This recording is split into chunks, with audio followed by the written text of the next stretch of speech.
আমি কালামুল্লাহ শরীফের 82 নম্বর সূরা সূরা ইনফিতার থেকে তেলাওয়াত করেছি।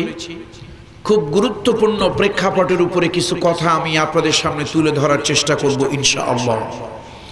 এর আগে ছোট্ট একটি ভূমিকা দেওয়া খুব প্রয়োজন। সম্মানিত উপস্থিতি, সম্মানিত বন্ধুরা, এই মাহফিলটার নাম তাফসীরুল কোরআন মাহফিল। আমাদের দেশে অনেক মাহফিল হয়, মিলাদ মাহফিল, দোয়ার মাহফিল, জিকিরের মাহফিল, মিলাদুন নবী মাহফিল, সিরাতুন নবী মাহফিল এবং তাফসীরুল কোরআন মাহফিল, অনেক ধরনের, এবং ওরস মাহফিল, এরকম বিভিন্ন ধরনের মাহফিল হয়ে থাকে। কোনটা সঠিক কোনটা বেঠিক এই ব্যাপারে আলোচনা আমার নয়, আমার আলোচনা হচ্ছে তাফসীরুল কোরআন মাহফিল। আমাদের একটি ভুল স্বাভাবিকভাবে প্রচলিত হয়ে আসছে যে অন্যান্য মাহফিলের মতো তাফসীরুল কোরআন মাহফিলটা বোধহয় গতানুগতিক। বিষয়টা সম্পূর্ণ একটি ভুল ধারণা। আমরা একটা ভুলের উপরে আছি। অন্যান্য মাহফিল আর তাফসীরুল কোরআন মাহফিল এক মাহফিল নয়। সম্মানিত উপস্থিতি, আমাদের দেশের অনেক সহজ সরল মানুষ অথবা অনেক শিক্ষিত মানুষ তাফসীর মাহফিলে আসেন, যখন কিছু দিন দুনিয়ার কথা শুনেন, যাওয়ার সময় তারা এই মন্তব্য করতে করতে যান যে আসছিলাম মাহফিলে কিছু জান্নাত জাহান্নামের কথা শুনবো, আখিরাতের কথা শুনবো, কিছু হুর গেলমানের কথা শুনবো, কিন্তু শুনলাম কিছু দুনিয়ার কথা, শুনলাম কিছু রাজনীতির কথা। এরকম একটা ধারণা আমাদের দেশে প্রচলিত আছে। সেই ধারণাটা, ভুলটা ভাঙানোর জন্য অন্যান্য মাহফিলের সাথে তাফসীর মাহফিলের কি পার্থক্য এটা একটু জেনে নেওয়া দরকার। আপনারা কি অসন্তুষ্ট হচ্ছেন নাকি? আমরা সকলেই ছাত্র, আমাদের শিক্ষক হলো কোরআন। আমরা সকলেই ছাত্র, কোরআনের ছাত্র হতে আমাদের কারোই কোনো লজ্জা নাই। লজ্জা আছে নাকি? আজীবন আমরা ছাত্র, দোলনা থেকে কবর পর্যন্ত আমরা ছাত্র। আল্লাহ তাআলা দ্বীনের ছাত্র হিসেবে আমাদের সকলকে কবুল করে নিন। সম্মানিত উপস্থিতি, একটু মাঝে মাঝে আমার সাথে আপনারা কথা বললে আমি খুব স্বাচ্ছন্দ্যে কথা বলতে পারবো। আর আপনারা যদি একেবারে চুপচাপ বসে থাকেন তাহলে মনে হবে যেন আমি গোরস্থানে, কবরস্থানে মাহফিল করতেছি। বাজারে মানুষ আছে, কবরস্থান গোরস্থানেও মানুষ আছে। পার্থক্য হলো বাজারের মানুষগুলো খুব বেশি কথা বলে, উচ্চবাচ্য বেশি হয়, আর গোরস্থানের মানুষগুলো নীরব নিস্তব্ধ থাকে, মাটির সাথে মিশে যায়। আমরা না আসি গোরস্থানে, না আসি বাজারের স্থানে, আসি কোথায় বলুন তো? তাফসীরুল কোরআন মাহফিলে। সুতরাং একটু প্রয়োজনের সময় আওয়াজ দেওয়া দরকার আছে কি নাই? সকলে আওয়াজ দিতে রাজি আছেন তো? তবে অপ্রয়োজনীয় আওয়াজ নয়। অপ্রয়োজনীয় আওয়াজ, চার ভদ্রলোক যাচ্ছিলেন এক জায়গা দিয়ে, নামাজের সময় হলো, এক ভদ্রলোক বলল, ভাই আসো আমরা বা জামাত নামাজ আদায় করি। তো ইমাম হলো একজন, সঙ্গত কারণে মুসল্লি হলো তিনজন, যেহেতু লোক চারজন।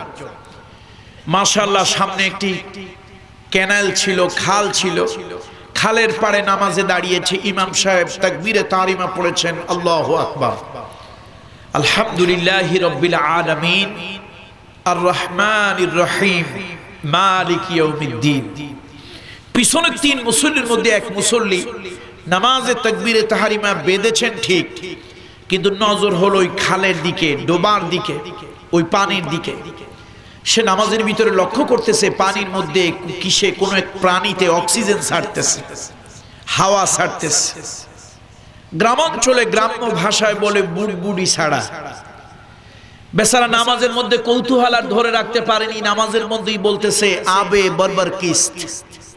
আচ্ছা, পানির মধ্যে এরকম বুড়বুড়ি ছাড়ে কিসে, এরকম হাওয়া ছাড়ে কিসে? মাঝখানের মুসল্লি একটা কনুই দিয়ে গুঁতো মেরে বলল, বেটা গাধা, কথা বললি কেন নামাজের মধ্যে? তুই জানিস না নামাজের মধ্যে কথা বলে নামাজ থাকে না, নামাজ ফৌত হয়ে যায়। শুধু নামাজ পড়লেই হয়, মাসআলা জানতে হয়, তোর নামাজ শেষ। পাশের মুসল্লি বলছে, ভাই তাহলে তো তুমিও কথা বলছো, তোমারও নামাজ নাই। ইমাম সাহেব বেচারা ওয়ালা দলিন পর্যন্ত গিয়েছিলেন, আমিন এখনো বলেন নাই। পিছনের কথাবার্তা শুনে বলল, ভাইরা আমি কথাও বলি নাই, আমার নামাজও যায় না। আচ্ছা বলেন তো, ইমাম আর মুসল্লি নামাজ আছে কার? কার আছে নামাজ? নামাজ ফৌত কেন হয়েছে? কিসের কারণে? বলুন বলুন, কিসের কারণে নামাজ ফৌত হলো? কথা বলার কারণে। সুতরাং কথা বলতে হবে, তবে অপ্রয়োজনীয় কথা নয়, অহেতুক কথা নয়। যেখানে বলা দরকার ওইখানে বলবো। রাজি আছি তো সকলে? বাকি সময়টা চুপচাপ থাকবো। বলছিলাম একটু ভুল ধারণা ভাঙা দরকার। আমাদের সমাজে একটা প্রচলিত ধারণা হলো কিছু মাটির নিচের কথাবার্তা হবে, কিছু আসমানের উপরের কথাবার্তা হবে, কিছু বেহেশতের কথা হবে, দোজকের কথা হবে, হুর গেলমানের কথা হবে। এই আর একটু মাঝে মাঝে মাশাআল্লাহ কদু খাওয়া সুন্নত, জিলাপি খাওয়া সুন্নত, তারপরে মিষ্টি খাওয়া সুন্নত, সুরমা লাগানো সুন্নত, এরকম কিছু কথাবার্তা হবে। এইটা একটা ধারণা মানুষের। কিন্তু তাফসীর মাহফিল গতানুগতিক মাহফিলের মতো নয়, গতানুগতিক মাহফিলের মতো নয়। বন্ধুরা আমার, আসুন আমরা কোরআন থেকেই জেনে নেব তাফসীর মাহফিল কাকে বলে। সম্মানিত উপস্থিতি, এই দুনিয়ায় প্রত্যেক বিষয়ের একটি আলোচ্য বিষয় আছে। যেমন উদাহরণ দিলে বুঝে আসবে, ভূগোল একটি সাবজেক্ট, একটি বিষয়। ভূগোলের আলোচ্য বিষয় হলো ভূতাত্ত্বিক আলোচনা। পৃথিবী কি গোল না লম্বা নাকি চ্যাপ্টা, পৃথিবী কেমন, এটার আলোচনাটা ভূগোলে হয়। পৃথিবীতে জল ভাগ কতটুক, স্থল ভাগ কতটুক, শুকনা কতটুক, পানি কতটুক, এটা ভূগোলে আলোচনা হয়। তারপরে জোয়ার ভাটা কেন হয়, মেঘ বৃষ্টি কেন হয়, পরিবেশ প্রতিবেশ নিয়ে আলোচনা হয়। এক কথায় ভূগোল একটি সাবজেক্ট বিষয়, তার আলোচ্য বিষয় হচ্ছে ভূ সম্পর্কিত আলোচনা, ভূতাত্ত্বিক আলোচনা। এবার আসুন, বিজ্ঞান একটি সাবজেক্ট, একটি বিষয়, তার আলোচ্য বিষয় হলো বিশেষ জ্ঞান, যেখানে বিভিন্ন তত্ত্ব, তথ্য, সূত্র, উপাত্ত, আবিষ্কার, বিশেষ জ্ঞান নিয়ে যেখানে আলোচনা হয় সেটা হলো বিজ্ঞান। বর্তমান যখন অতীত হয়ে যায় তখন সেটা হয় একটা ইতিহাস। আবার সাহিত্য যদি একটি সাবজেক্ট হয়, বিষয় হয়, তার আলোচ্য বিষয় হলো গদ্য, পদ্য, ছন্দ, কবিতা, নাটিকা, উপন্যাস, প্রেম, ভালোবাসা, আনন্দ, বেদনা, এগুলো হচ্ছে সাহিত্যের আলোচ্য বিষয়। ঠিক এরকম প্রত্যেক সাবজেক্টের বিষয়ের কি আছে একটু দয়া করে সকলে বলুন, বলুন, আবার একটু বলুন। প্রত্যেক বিষয়ের কি আছে? আলোচ্য বিষয়। এবার আসুন, কোরআন হলো ঐশী গ্রন্থ, কোরআন হলো আল্লাহ প্রদত্ত গ্রন্থ, কোরআন হলো আল্লাহর পক্ষ থেকে মানব মণ্ডলীর হেদায়েতের জন্য এসেছে। পৃথিবীর গতানুগতিক কোন বই পুস্তকের সাথে কোরআনকে তুলনা উপমা দেওয়া চলে না। সুতরাং এই কোরআন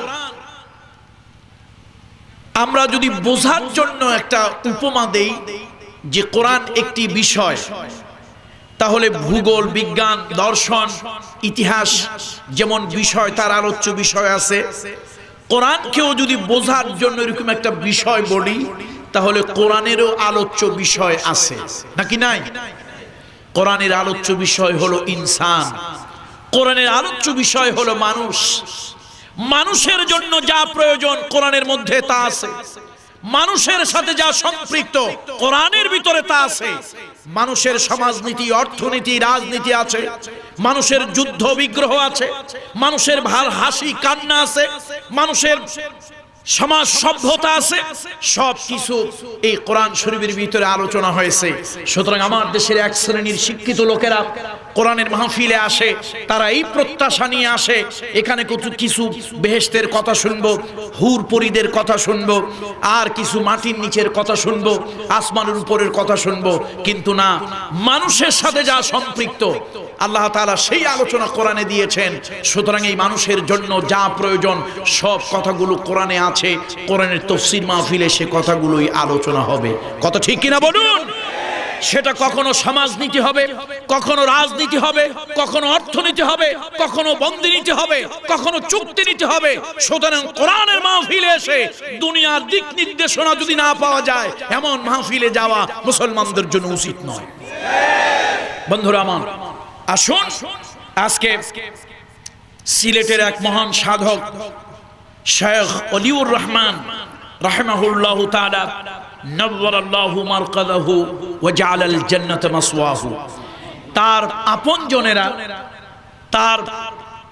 আপনজনেরা দীর্ঘ 9টি বছর ধরে এই তাফসীর মাহফিলের আয়োজন তারা করে আসছেন এবং এই বছর তারা আন্তর্জাতিক কিরাত সম্মেলনও তারা করলেন। আল্লাহ তাআলা এই শায়েখের রূহের দরজা আপনি বুলন্দ করে দেন। আল্লাহ তাআলা 2 দিন ব্যাপী মাহফিলকে কেন্দ্র করে এলাকার যত মুমিন মুমিনাত, মুসলিমিন মুসলিমাত কবরে শুয়ে আছে, আল্লাহ তাআলা তাদের সকলের কবরের আযাব আপনি মাফ করে দেন। আল্লাহ তাআলা তাদের রূহের গায়ে আপনি জান্নাতি পোশাক পরিয়ে দেন। আল্লাহ তাআলা তাদের রূহের সাথে জান্নাতের সাথে যোগাযোগ করিয়ে দেন। সম্মানিত উপস্থিতি, আমি আজকে সূরা ইনফিতার সেখান থেকে তেলাওয়াত করেছি। এটা তেলাওয়াতটা করার আমার একটা উদ্দেশ্য আছে, একটা এইম আছে। ইদানিং কিছু নাস্তিক আর কিছু মুরতাদদের খুব বেশি বাড় বেড়ে গিয়েছে। কত ঠিক কিনা বলুন? বন্ধুরা আমার, ইদানিং কিছু নাস্তিক এবং মুরতাদেরা খুব বাড় বেড়ে গিয়েছে। তারা বিশ্বনবী মুহাম্মদ রাসূলুল্লাহ সাল্লাল্লাহু আলাইহি ওয়াসাল্লামের চরিত্রে তারা কলঙ্কিত করেছে, কলঙ্ক লেপন করেছে। আল্লাহর হাবিবকে নিয়ে বিভিন্ন ধরনের ব্যঙ্গাত্মমূলক, বিভিন্ন ধরনের কবিতা, বিভিন্ন ধরনের স্ট্যাটাস, বিভিন্ন ধরনের প্রবন্ধ, বিভিন্ন ধরনের লেখা তারা দিয়েছে। শুধু তাই নয়, ইদানিং আমরা দেখতে পাচ্ছি কিছু নাস্তিকেরা তারা ধর্মীয় শিক্ষা থেকে মানুষকে বঞ্চিত করার জন্য, আমাদের ভবিষ্যৎ প্রজন্মকে ধর্মীয় শিক্ষা থেকে মাহরুম করার জন্য নানান ধরনের ষড়যন্ত্রে তারা মেতে উঠেছে। এই অবস্থার আলোকে আমাদেরকে আখিরাত ভিত্তিক, পরকাল ভিত্তিক কিছু কথা শোনা দরকার। তারা মনে করে এই দুনিয়াটাই হলো আসল। তারা ওমর খৈয়ামের মুরিদ হয়। এই বেলা ভাই মদ খেয়ে নাও, কাল নিশীথের ভরসা কই, চাঁদনি জাগিবে যুগ যুগ ধরি, আমরা তো আর রব না সই। দুনিয়া কো মজা লে লো, দুনিয়া তোমারি হ্যায়, আজকে মরলে কালকে সব শেষ। সুতরাং দুনিয়াকে উপভোগ করো, দুনিয়া খাও দাও ফুর্তি করো। কিন্তু আমরা বলি না, মুসলমানের দুনিয়া ভিত্তিক জীবন নয়, মুসলমানের জীবন হলো পরকাল ভিত্তিক। মুসলমানের দোলনা থেকে কবর পর্যন্ত যা কিছু হবে সব হলো পরকাল কেন্দ্রিক চিন্তা থেকে হবে। জোরে বলুন ঠিক। আমরা মনে করি আমাদের জীবন কুকুর সিগালের জীবন নয়, আমাদের জীবন আশরাফুল মাখলুকাতের জীবন। এই জীবনের পরিসমাপ্তি হবে, আর একটা নতুন জীবন শুরু হবে। যেই জীবনের শুরু আছে শেষ নাই, ওই জীবনটা আখিরাতের জীবন, ওই জীবনটা পরকালের জীবন, ওই জীবনটা কিয়ামতের পরের জীবন। যেই জীবনে অনন্ত জীবন, আল্লাহ তাআলার কাছে জবাবদিহি করতে হবে। আল্লাহ তাআলার কাছে ভালো করলে পুরস্কার পাবো, মন্দ করলে তিরস্কৃত হব, জাহান্নামে যাব। নাউযুবিল্লাহি মিন যালিক। সম্মানিত উপস্থিতি, সম্মানিত বন্ধুরা, সুতরাং পরকাল কেন্দ্রিক যদি মানুষের চিন্তা না হয়, তাহলে এই মানুষগুলোকে ভালো বানানো সম্ভব নয়। আল্লাহর রাসূল মক্কায় যখন তিনি দাওয়াত দিচ্ছিলেন, তখন মক্কার সব লোকেরা যে আস্তিক ছিল তা নয়, কিছু লোক নাস্তিকও ছিল।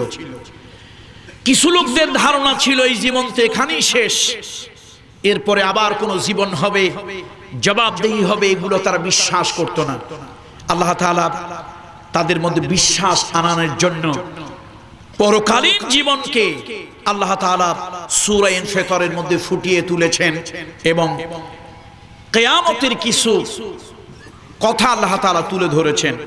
সম্মানিত উপস্থিতি, আজকে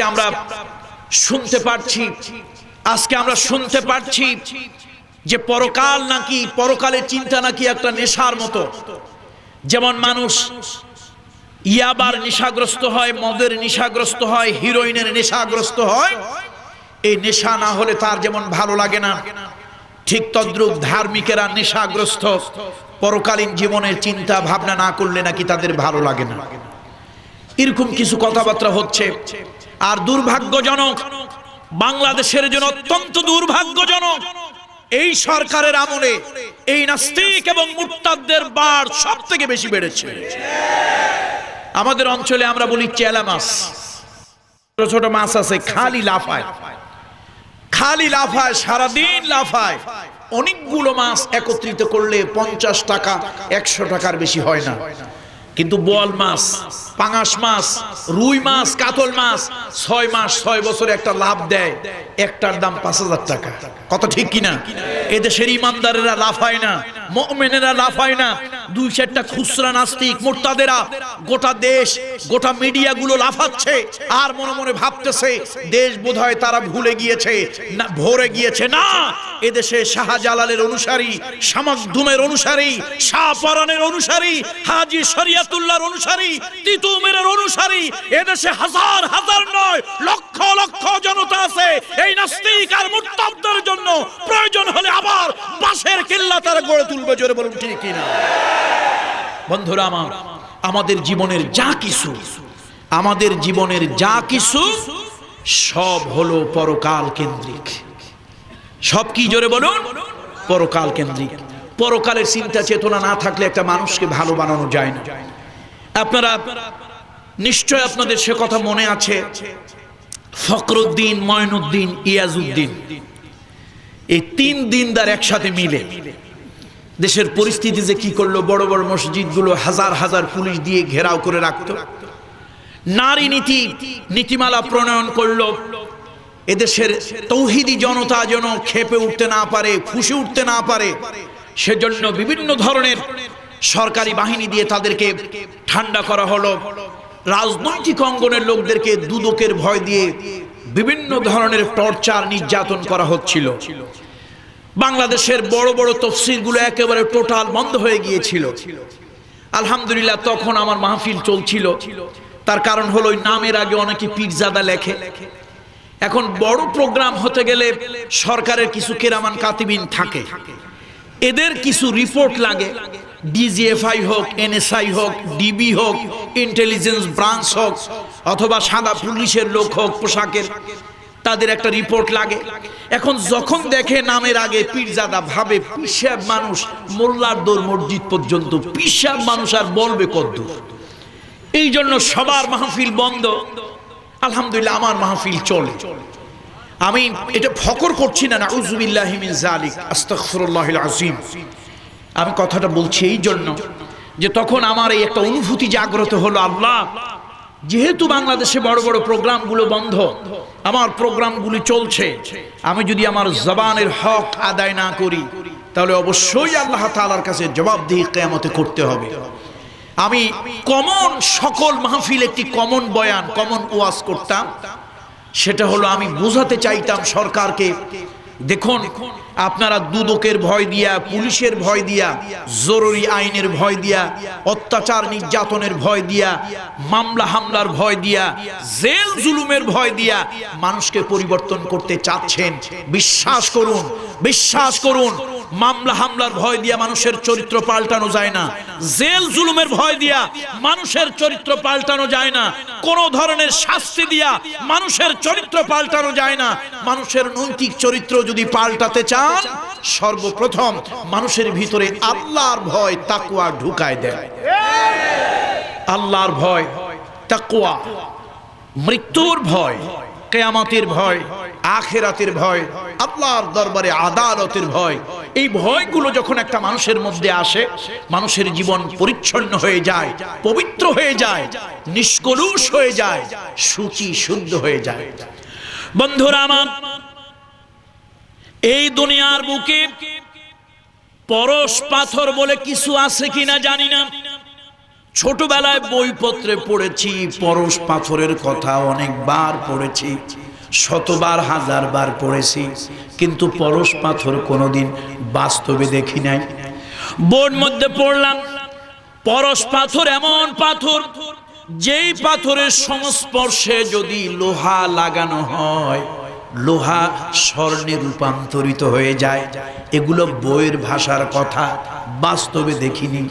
কিন্তু বিশ্বনবী মানবতার মহান শিক্ষক মুহাম্মদ রাসূলুল্লাহ সাল্লাল্লাহু আলাইহি ওয়াসাল্লাম ওই গারে হেরা থেকে এই পরশমণি নিয়ে এসেছিলেন। পরশ পাথর দেখি নাই, কিন্তু পরশমণি দেখেছি। উতর কর গারে হেরা সে সুয়ে কওম আয়া, উতর কর গারে হেরা সে সুয়ে কওম আয়া, এক নুসখায়ে কিমিয়া সতলায়া। আমার নবী মুহাম্মদ রাসূলুল্লাহ সাল্লাল্লাহু আলাইহি ওয়াসাল্লাম ওই গারে হেরা থেকে কোরআন নিয়ে এলেন, কোরআনের বাণী নিয়ে এলেন, ওহির বাণী নিয়ে এলেন। এই কোরআনের সংস্পর্শে মক্কার যত খারাপ মানুষগুলো লেগেছে সব মানুষগুলো দুনিয়ার শ্রেষ্ঠ মানুষে রূপান্তরিত হয়েছে। কত ঠিক কিনা বলুন? সুতরাং আজকে ভয় দিয়া জেল জুলুম মামলা হামলা করে মানুষের নৈতিক চরিত্র পাল্টানো যাবে না।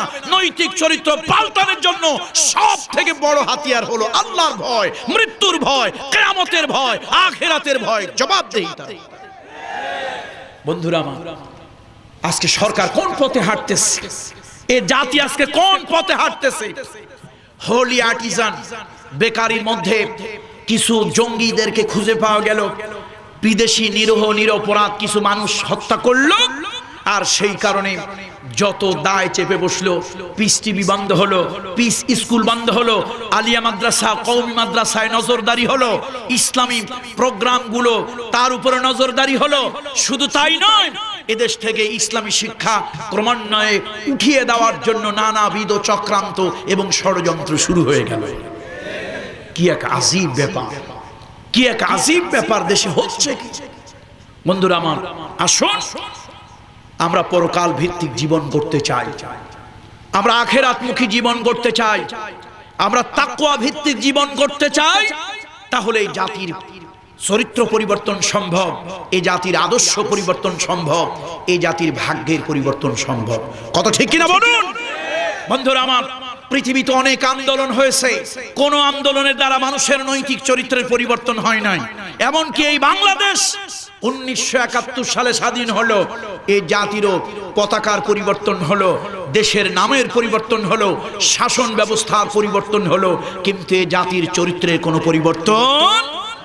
স্বাধীনতা পরবর্তীকালের একটি ছোট্ট ঘটনা, ধানমন্ডির 32 নম্বর বাড়িতে বঙ্গবন্ধুর জন্য, শেখ মুজিবুর রহমান সাহেবের জন্য এক ভদ্রলোক কিছু সবজি, কিছু ভেজিটেবল তার জন্য নিয়ে গেল ধানমন্ডির 32 নম্বর বাড়িতে। বঙ্গবন্ধু এই সবজিগুলো দেখে খুব খুশি হলেন। তিনি 20 টাকা বের করে দিলেন দারোয়ানের হাতে, যা ওরে দাও। দারোয়ান চিন্তা করলো, এই কটা সবজি 20 টাকা, এত টাকা দেওয়া দরকার কি? এই সবজির দাম তো এত না। সে 10 টাকা পকেটে পুরে রাখলো। নিচতলা এসে 10 টাকা ওই যিনি কৃষক সবজি নিয়ে এসেছেন তাকে দিল। কৃষক বলছে, আমি তো বিক্রি করার জন্য আনি নাই, আমার ক্ষেতের কি সবজি, আমি বিক্রি করার জন্য যদি আনবো তাহলে তো বাজারে নিয়ে যেতাম, আমি বঙ্গবন্ধুর জন্য নিয়ে এসেছি, তিনি খাবেন। বলল, তিনি তোমাকে এই টাকা দিয়েছেন? বলল, না, আমি তো টাকা নেওয়ার জন্য সবজি নিয়ে আসিনি। বেচারা দারোয়ান চলে গেল। উনি চিন্তা করলো, আমি তো বিক্রির জন্য আনিনি, টাকা কেন নেব? 10 টাকা নিয়ে তিনি দোতলায় উঠে গেলেন।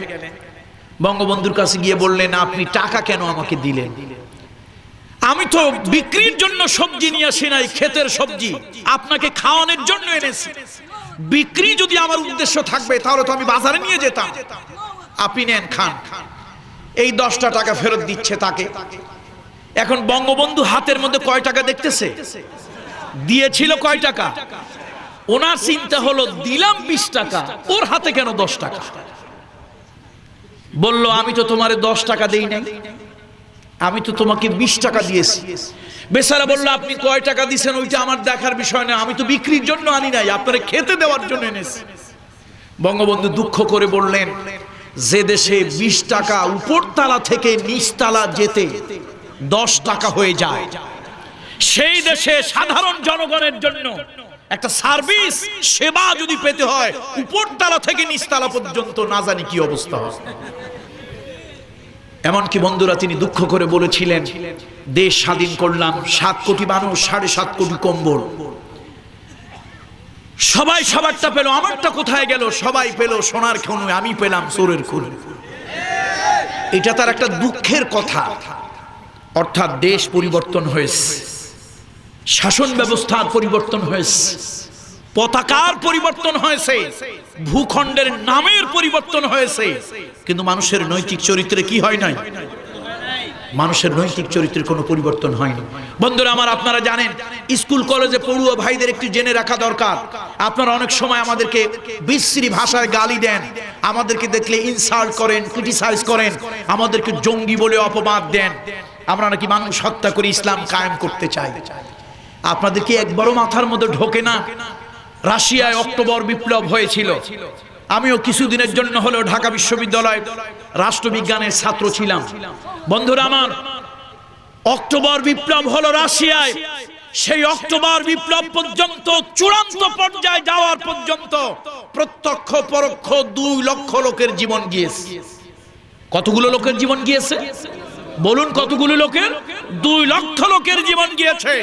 আমার প্রশ্ন হলো এই জাতির কাছে, অক্টোবর বিপ্লব পর্যন্ত যদি সমাজতন্ত্র প্রতিষ্ঠার জন্য প্রত্যক্ষ পরোক্ষ 2 লক্ষ লোকের জীবন যেতে পারে, তাহলে আল্লাহর বিধান, রাসূলের বিধান, দ্বীনের বিধান, নাজাতের বিধান, আদর্শ মানুষ তৈরির বিধান, ইসলাম প্রতিষ্ঠার জন্য প্রয়োজন হলে 2 কোটি মানুষের শাহাদাতের রক্ত দেওয়া বৈধ। কথা ঠিক কিনা বলুন?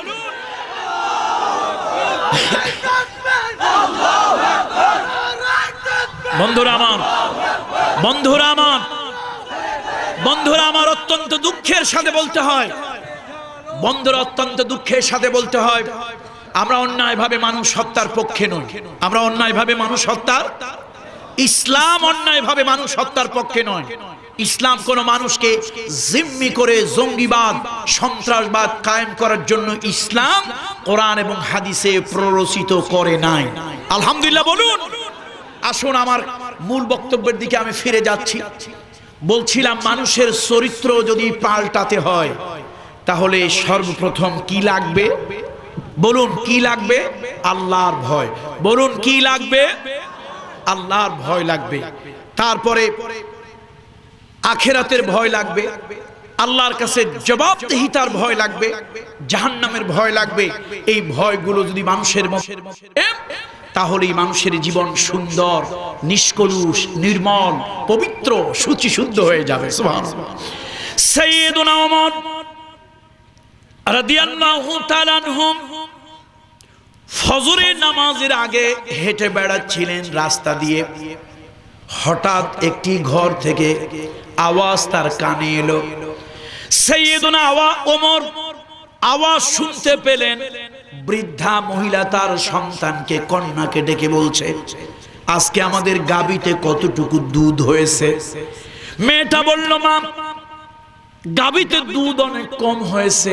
মা বলল, ওই দুধের মধ্যে কিছু পানি মিশায় দাও, তাহলে দুধের পরিমাণ বেড়ে যাবে, বাজারে নিয়ে বিক্রি করলে টাকা বেশি পাওয়া যাবে, তাই দিয়ে বেশি টাকা দিয়ে খাদ্য খাবার কেনা যাবে। মেয়েটা বলল, মা দুধের মধ্যে পানি মিশায়া দুধ বাড়ায় দেওয়া এটা একটা অনৈতিক কাজ। আমিরুল মুমিনিন খলিফাতুল মুসলিমিন ওমর ইবনুল খাত্তাব রাদিয়াল্লাহু তাআলা আনহু নিষেধ করেছেন, এই কাজটা করা যাবে না। মা বলছে, পাগলি মেয়ে, তুমি কি জানো না ওমর আমাদের বাড়িতে এসে দেখবে না আমরা দুধের মধ্যে পানি মিশালাম কি মিশালাম না, ওমর দেখবে না। আর আমরা গরিব মানুষ, উপার্জনক্ষম কর্মক্ষম কোনো পুত্র সন্তান আমাদের নাই। পেটের দায়ে সামান্য একটু পানি মিশাইয়া দুধের পরিমাণ বাড়ায় দিলে এতে বড় কোনো গুনাহ পাপ হবে না। মেয়েটা বলল, মা, আমিরুল মুমিনিন খলিফাতুল মুসলিমিন ওমর রাদিয়াল্লাহু তাআলা আনহু আল্লাহর একজন গোলাম, তার পক্ষে প্রত্যেকের বাড়ি বাড়ি গিয়া তদারকি করা সম্ভব নয়। মাগো, হযরত ওমর দেখবেন না, কিন্তু ওমরের যিনি রব, ওমরের যিনি প্রভু, ওমরের যিনি মালিক, ওই আল্লাহ তাআলার চোখকে ফাঁকি দেওয়া যাবে না। ও মা, এটা আমার পক্ষে এই দুধের মধ্যে পানি মিশানো সম্ভব নয়। মা বলছে, শোনো, পেটের দায়ে করলে আল্লাহ আমাদেরকে মাফ করে দেবে। মেয়ে বলছে, মা, আল্লাহর বিচারের ময়দানে তো আমাকে দাঁড়াতে হবে। ও মা, প্রয়োজন হলে তুমি বুড়ো মানুষ, তুমি পেট ভরে খাবে, আমি অর্ধাহারে অনাহারে থাকবো, কিন্তু তারপরেও আল্লাহর আদালতে কিয়ামতের কঠিন সময়ে আমি আসামি হয়ে আল্লাহর কাঠগড়ায় দাঁড়াতে পারবো না। সাইয়েদনা ওমর রাদিয়াল্লাহু তাআলা আনহু স্থির থাকতে পারলেন না, তিনি বাড়ি চলে গেলেন। তিনি বাড়ি গেলেন, বাড়ি গিয়া তার স্ত্রীকে ডাকলেন, আব্দুল্লাহর মা, ও আব্দুল্লাহর মা, আমার কাছে আসো। শোনো, তোমার সন্তানকে তুমি বিয়ে করাবে, কন্যা খুঁজে বেড়াচ্ছ, কন্যা খুঁজে পাচ্ছ না, আমার কাছে একটি কন্যার সন্ধান আছে। এখন আব্দুল্লাহর মা সাইয়েদনা ওমর রাদিয়াল্লাহু তাআলার স্ত্রী, সে মনে মনে ভাবলো, নিশ্চয় নিশ্চয় কোন রাজা বাদশাহ আমির উমরাদের মেয়ে হবে, তার কারণ তার স্বামী অর্ধ পৃথিবীর খলিফা ওমর রাদিয়াল্লাহু তাআলা। জিজ্ঞেস করলো, স্বামী, এটা কার মেয়ে, কোন আমির বা কোন ফকিরের মেয়ে? সাইয়েদনা ওমর বললেন, শোনো, এটা কোনো আমির উমরার কন্যা নয়, এমন একজন দরিদ্র মহিলার কন্যা, যার ঘরের চাল দিয়ে পানি পড়ে, যার চুলায় ঠিক মতো আগুন জ্বলে না, এমন একজন দরিদ্র গোয়ালিনী, এমন একজন দরিদ্র মহিলার সন্তান কন্যা তোমার ছেলের জন্য আমি বউ করে আনতে চাই। স্ত্রী অবাক হয়ে বলল, স্বামী, এমন কি ওই গরিবের ঘরে আপনি পেলেন যার কারণে আপনি আপনার সন্তানের বধূ করে আনার জন্য এরকম উঠে পড়ে লাগলেন? সাইয়েদনা ওমর বললেন, তুমি জানো না, ওদের চাল দিয়া পানি পড়ে, চুলায় আগুন জ্বলে না, কিন্তু ওই গরিবের ঘরে এমন দামি একটা সম্পদ আমি পেয়েছি, পৃথিবীর লক্ষ কোটি ঘরে তালাশ করলো এমন দামি সম্পদ খুঁজে পাওয়া যাবে না। সেই সম্পদের নাম হলো আল্লাহর ভয়, তাকওয়া। সুতরাং আমার বন্ধুদেরকে বলি, তাকওয়া মানুষের জীবন পাল্টায় দিতে পারে। তাকওয়া, আল্লাহর ভয় মানুষের জীবনকে পাল্টায় দিতে পারে। যত বড় খারাপ মানুষ হোক, ওই মানুষের দিলের মধ্যে যদি আল্লাহর ভয়, মৃত্যুর ভয়, পরকালের ভয়, জবাবদেহিতার ভয় আসে, ওই মানুষটার জীবন সোনার চরিত্রে রূপান্তরিত হয়ে যায়। সুবহানাল্লাহ। এই জন্য আসুন, আমাদের যা কিছু হবে পরকাল কেন্দ্রিক। আজকে দুর্ভাগ্য হলো আমার দেশে সেই পরকাল কেন্দ্রিক চিন্তা চেতনাকে তুলে দেওয়া হচ্ছে। সেদিন তো এক মুরগি চোর বলেই ফেলেছে, ছোট্ট বাচ্চাদেরকে নাকি ধর্মীয় শিক্ষা দেওয়া যাবে না, তাহলে তারা জঙ্গি হয়ে যাবে। আপনারা সেই মুরগি চোরের নাম জানেন না? জানেন তো? মাশাআল্লাহ। বন্ধুরা আমার, ছোট্ট বাচ্চারা, কোমলমতি বাচ্চা, ওদেরকে ধর্মীয় শিক্ষা দেওয়া যাবে না, পরকাল কেন্দ্রিক শিক্ষা দেওয়া যাবে না, তো যাবে কি? মুসলমানদের সন্তানদেরকে পরকাল কেন্দ্রিক শিক্ষা দিতে হবে, আখিরাত কেন্দ্রিক শিক্ষা দিতে হবে, কিয়ামত কেন্দ্রিক শিক্ষা দিতে হবে, তাকওয়া ভিত্তিক শিক্ষা দিতে হবে। যদি তাকওয়া ভিত্তিক শিক্ষা না হয়, এই জাতি যদি তাকওয়ার আদলে যদি এই জাতি গঠন না হয়, তাহলে প্রত্যেক ঘরে ঘরে ঐশী রহমানের মতো কন্যা সন্তান জন্মগ্রহণ করবে। মনে নাই ঐশীর কথা? মনে নাই? মনে আছে তো আপনাদের? সুতরাং বন্ধুরা, আমরা চাই কোরআন সুন্নাহর আলোকে সমাজ আলোকিত হোক, পরকালীন জীবনের চিন্তায় চেতনায় এই সমাজ বেড়ে উঠুক। আসুন, আল্লাহ তাআলা পরকাল কেন্দ্রিক সে কথাগুলো আরবের কিছু নাস্তিকদেরকে আল্লাহ তাআলা বুঝাচ্ছেন। আল্লাহ তাআলা শোনাচ্ছেন, শোনো, তোমরা যারা কিয়ামতকে অস্বীকার করো, তোমরা যারা পরকালকে অস্বীকার করো, আল্লাহ তাআলা সে কথাটা বলছেন, ইদাস সামাউ ফাতারাত ওয়া ইদাল কাওয়াকিবু ইনতাসারাত ওয়া ইদাল বিহারু ফুজ্জিরাত ওয়া ইদাল কুবুরু বুসিরাত। আল্লাহ তাআলা বলেন, আকাশ যখন ফেটে যাবে, আকাশ যখন বিদীর্ণ হয়ে যাবে, তারকাপুঞ্জি যখন খসে পড়বে, আর সমুদ্র যখন ফেটে যাবে, লাভা আগ্নেয়গিরি উদ্গীরণ হবে, কবরগুলো ফেটে যাবে, কবরের ভিতরে যা কিছু আছে সব বের হয়ে যাবে।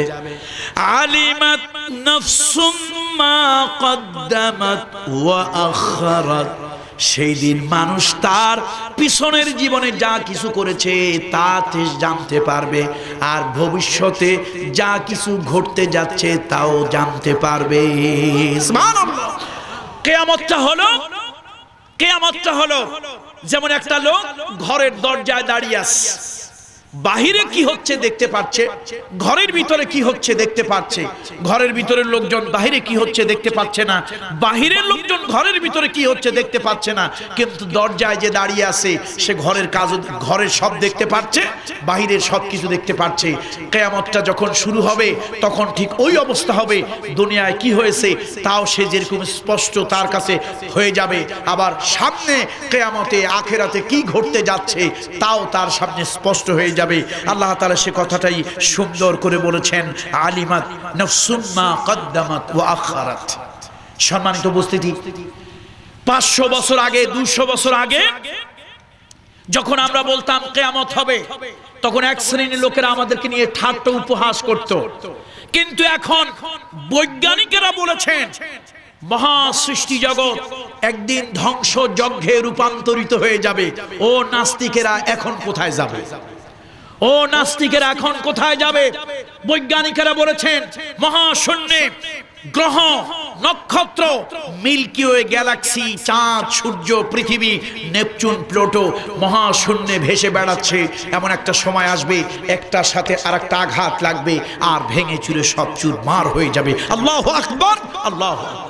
فإذا برق البصر وخسف القمر وجمع الشمس والقمر। আল্লাহ তাআলা বলছেন চাঁদ, সূর্য, গ্রহ, নক্ষত্র একটার সাথে আরেকটা সংঘর্ষ লাগবে, ভেঙে চুরে চুরমার হয়ে যাবে। এই কথাটাই এই আধুনিক যুগের বিজ্ঞানীরা বলছেন, হ্যাঁ এই মহাশূন্য জগতে যা কিছু আছে একদিন সব ভারসাম্য হারিয়ে ফেলবে, একটার সাথে আরেকটা আঘাত লাগবে, ভেঙে চুরে চুরমার হবে, কিয়ামত হয়ে যাবে। আল্লাহু আকবার, আল্লাহু আকবার, আল্লাহু আকবার। সুতরাং বন্ধুরা, এক সময় আমরা মানুষকে বুঝাতে পারতাম না সমুদ্র ফেটে গিয়ে তার থেকে জাহান্নামের আগুন বের হবে, অগ্নিয়গিরি উৎপাদন হবে, কিন্তু এখন আমরা বিজ্ঞান আমাদেরকে দেখিয়ে দিয়েছে।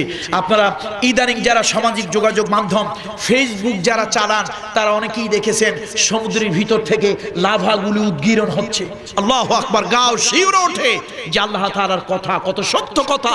আল্লাহ তাআলা বলেছেন সমুদ্র ফেটে যাবে, সেই লাভাগুলো উদ্গীরণ হবে, যা বিজ্ঞান আমাদেরকে বাস্তব চোখে দেখিয়ে দিচ্ছে। এরপরও মানুষ তোমরা কি ভুলে থাকবে? এরপরও মানুষ তোমরা কি নাস্তিক থাকবে? এরপরও মানুষ তোমরা কি পরকালকে অবিশ্বাস করবে? এরপরও মানুষ তোমরা কি জান্নাত বাদ দিয়ে জাহান্নামের পথে, শয়তানের পথে, তাগুতের পথে, তারপরেও কি তোমরা রওনা হবে? বন্ধুরা আসুন, আসুন পরকাল ভিত্তিক জীবন গড়ি, পরকালের চিন্তা চেতনা করি, তাহলেই আমাদের এই জীবনটা সুন্দর হবে, পৃথিবীটা সুন্দর হবে, মানুষগুলো চরিত্রবান হবে। পরকাল ভিত্তিক চিন্তা ভাবনা না থাকলে মানুষ মানুষ থাকবে না, মানুষ পশু জানোয়ার হয়ে যাবে। কত ঠিক কিনা বলুন? আল্লাহ তাআলা বলেন ইদাস সামাউ ফাতারাত, আকাশ যখন ফেটে যাবে, বিদীর্ণ হয়ে যাবে, ওই চাঁদ, সূর্য, গ্রহ, নক্ষত্র কেউ আর নিজেদের ভার রক্ষা করতে পারবে না। এই পৃথিবী থেকে 13 লক্ষ গুণ বড় হলো সূর্য, 9,30,00,000 মাইল দূরে হলো সূর্য। ওই সূর্যের আলোটা পৃথিবীতে আসতে, সূর্যের আলোটা পৃথিবী পর্যন্ত আসতে বৈজ্ঞানিকেরা বলেছেন 8 মিনিট 33 সেকেন্ড সময় লাগে। সুবহানাল্লাহ, সূর্যের আলো পৃথিবী পর্যন্ত পড়তে কত দূরে এবার চিন্তা করুন। আলোর গতি প্রতি সেকেন্ডে কত ভাইরা? কত? 1,86,000 মাইল। বৈজ্ঞানিকরা বলেছেন সূর্য পৃথিবী থেকে এত দূরে যে ওই সূর্যের আলোটা পৃথিবী পর্যন্ত এসে পৌঁছতে 8 মিনিট 33 সেকেন্ড সময় লাগে। এত দূরের সূর্য 13 লক্ষ গুণ বড় সূর্য ভেঙে চুরে চুর বার হয়ে যাবে। আমরা মনে করি ওই তারকা বোধহয় সূর্যের থেকে অনেক ছোট। না, ছোটবেলায় পড়েছি টুইঙ্কেল টুইঙ্কেল লিটল স্টার, এরকম পড়েছি না আমরা তখন মনে করছি স্টার তো লিটল, ছোট। না, সূর্যের থেকেও অসংখ্য গুণ বড় হলো ওই তারকা পুঞ্জি, বিশাল বড় বড় একটা তারকা। আল্লাহ তাআলা বলেন বান্দারে ওই তারকাগুলো খসে পড়বে। তারকার থেকেও বড় হলো ব্ল্যাক হোল, সেগুলো খসে পড়বে, একটার সাথে আর একটা আঘাত লাগবে, চূর্ণ বিচূর্ণ হয়ে যাবে। অবশ্য কিছু নাস্তিক বিজ্ঞানীরা চিন্তা করতেছে এই কিয়ামত যদি হয়ে যায় তারা কি করবে। তারা এক ধরনের যানবাহন আবিষ্কারে চিন্তা করতেছে এবং তারা একটা কাল্পনিক নামও দিয়েছে ওরাইন। এই যানবাহনে তারা চড়ে বিদ্যুতের গতিতে তারা পৃথিবী থেকে বের হয়ে চলে যাবে, যাতে করে কিয়ামত তাদেরকে না ধরতে পারে। পাগলে কি না কয় আর ছাগলে কি না খায়, কত ঠিক কিনা বন্ধুরা? সূর্য যদি খসেই পড়ে, চাঁদ তারকা যদি খসেই পড়ে মহাশূন্যের মহা আকাশে, কোথায় গিয়ে তুমি পালাবে? কোনো জায়গায় পালানোর জায়গা থাকবে। সুতরাং আসুন, আল্লাহ তাআলা বলছেন ইযাস সামাউ ফাতারাত ওয়া ইযাল কাওয়াকিবু ইনতাসারাত ওয়া ইযাল বিহারু ফুজ্জিরাত ওয়া ইযাল কুবুরু বুসিরাত। আকাশ যখন ফেটে যাবে, তারকা পুঞ্জি যখন খসে পড়বে, সমুদ্র যখন ফেটে যাবে, ওই সমুদ্রের ভিতর থেকে জাহান্নামের আগুন উদ্গীরণ হতে থাকবে, আগুন অগ্নিগুরি লাভা উদ্গীরণ হবে। আর কবরগুলো ফেটে যাবে, ওই কবর থেকে মানুষ বের হয়ে যাবে। কে আমাদেরকে জিন্দা করলো? কে আমাদেরকে ঘুম থেকে জাগালো? কোথায় আমরা যাব? তখন তারা বুঝতে পারবে এটা আর কিছুই নয়, এইটা হলো সেই কিয়ামত। সুবহানাল্লাহ। ওই মাটির মধ্যে আমরা মানুষ যখন রাখি, কবরে আমরা মানুষ দেই না? মানুষ দেওয়ার সময় কি বলি? পড়েন, মিনহা খালাকনাকুম ওয়া ফিহা নুঈদুকুম ওয়া মিনহা নুখরিজুকুম তারাতান উখরা। ওরে মানুষ, এই মাটি দিয়ে তোমাকে বানানো হয়েছিল, এই মাটি দিয়ে তোমাকে বানানো হয়েছিল, এই মাটির মধ্যে তোমাকে রেখে যাওয়া হলো। আবার এই মাটি থেকে মহান আল্লাহ তাআলা একদিন তোমাকে জিন্দা করবে। এই মাটি থেকে একদিন তুমি পুনরুত্থিত হবে। ওই কবর সব বের করে দিবে। কবর থেকে মানুষগুলো বের হইয়া আল্লাহর দরবারে জবাবদিহিতার জন্য, কিয়ামতের ময়দানে জবাবদিহিতার জন্য মানুষগুলো এগিয়ে যাবে। আল্লাহ তাআলা বলছেন ইয়া আইয়ুহাল ইনসানু মা গাররাকা বিরাব্বিকাল কারীম আল্লাযী খালাকাকা ফাসাওয়াকা ফাআদালাক। আল্লাহ তাআলা বলেন, ও দুনিয়ার মানুষ, কোন জিনিস তোমার মহান প্রভুকে তোমাকে ভুলিয়ে দিল? কোন জিনিস তোমাকে তোমার প্রভুকে ভুলিয়ে দিল? তোমার ছেলের মোহাব্বত, তোমার স্ত্রীর মোহাব্বত, তোমার বাড়ির মোহাব্বত, তোমার ধন দৌলতের মোহাব্বত, তোমার ক্ষমতার মোহাব্বত, তোমার দাম্ভিকতার মোহাব্বত আল্লাহ তাআলাকে কি তোমাকে ভুলিয়ে দিল? আমরা দুদিনের ক্ষমতা পেয়ে পরকালকে ভুলে যাই, টাকা পয়সা ধন দৌলতের মালিক হয়ে পরকালকে ভুলে যাই, আমরা বৃত্ত বৈভবের মালিক হয়ে পরকালকে ভুলে যাই। মনে মনে ভাবি জীবনটা আমার এইভাবেই চলবে না। পৃথিবীর জীবন হলো দুদিনের জিন্দেগি। কত ঠিক কিনা বলুন? পৃথিবীর জীবন হলো দুদিনের জিন্দেগি, এই পৃথিবীর জীবন থাকবে না। আল্লাহ তাআলা দেখেন, যখন সন্তান মাকে ভুলে যায়, সন্তান বাবাকে ভুলে যায়, বন্ধু বন্ধুকে ভুলে যায়, তখন বন্ধু দুঃখ করে বলে, দোস্ত তুই আমার এরকম ভুলে গেলি? মা ডেকে বলে, বাবা তোরে আমি কোলে পিঠে করে বড় করলাম, তুই আমার ভুলে গেলি?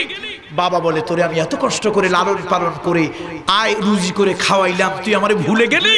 দুনিয়ার বন্ধু বন্ধুকে ভুলে গেলে খুব মহাব্বত মায়া করে বলে, দুনিয়ার সন্তান মাকে ভুলে গেলে মা মহাব্বত করে বলে, দুনিয়ার সন্তান বাবাকে ভুলে গেলে বাবা মহাব্বত করে বলে। মা বাবার থেকে বন্ধু বান্ধবের থেকে হাজার গুণ লক্ষ গুণ কোটি গুণ বেশি মহাব্বত আল্লাহ তাআলা তার সৃষ্টিকে করে। বলুন আল্লাহু আকবার। আল্লাহ তাআলা সে কথাটাই আমাদেরকে এইভাবে বলছেন, ইয়া আইয়ুহাল ইনসান মা গাররাকা বিরাব্বিকাল কারীম।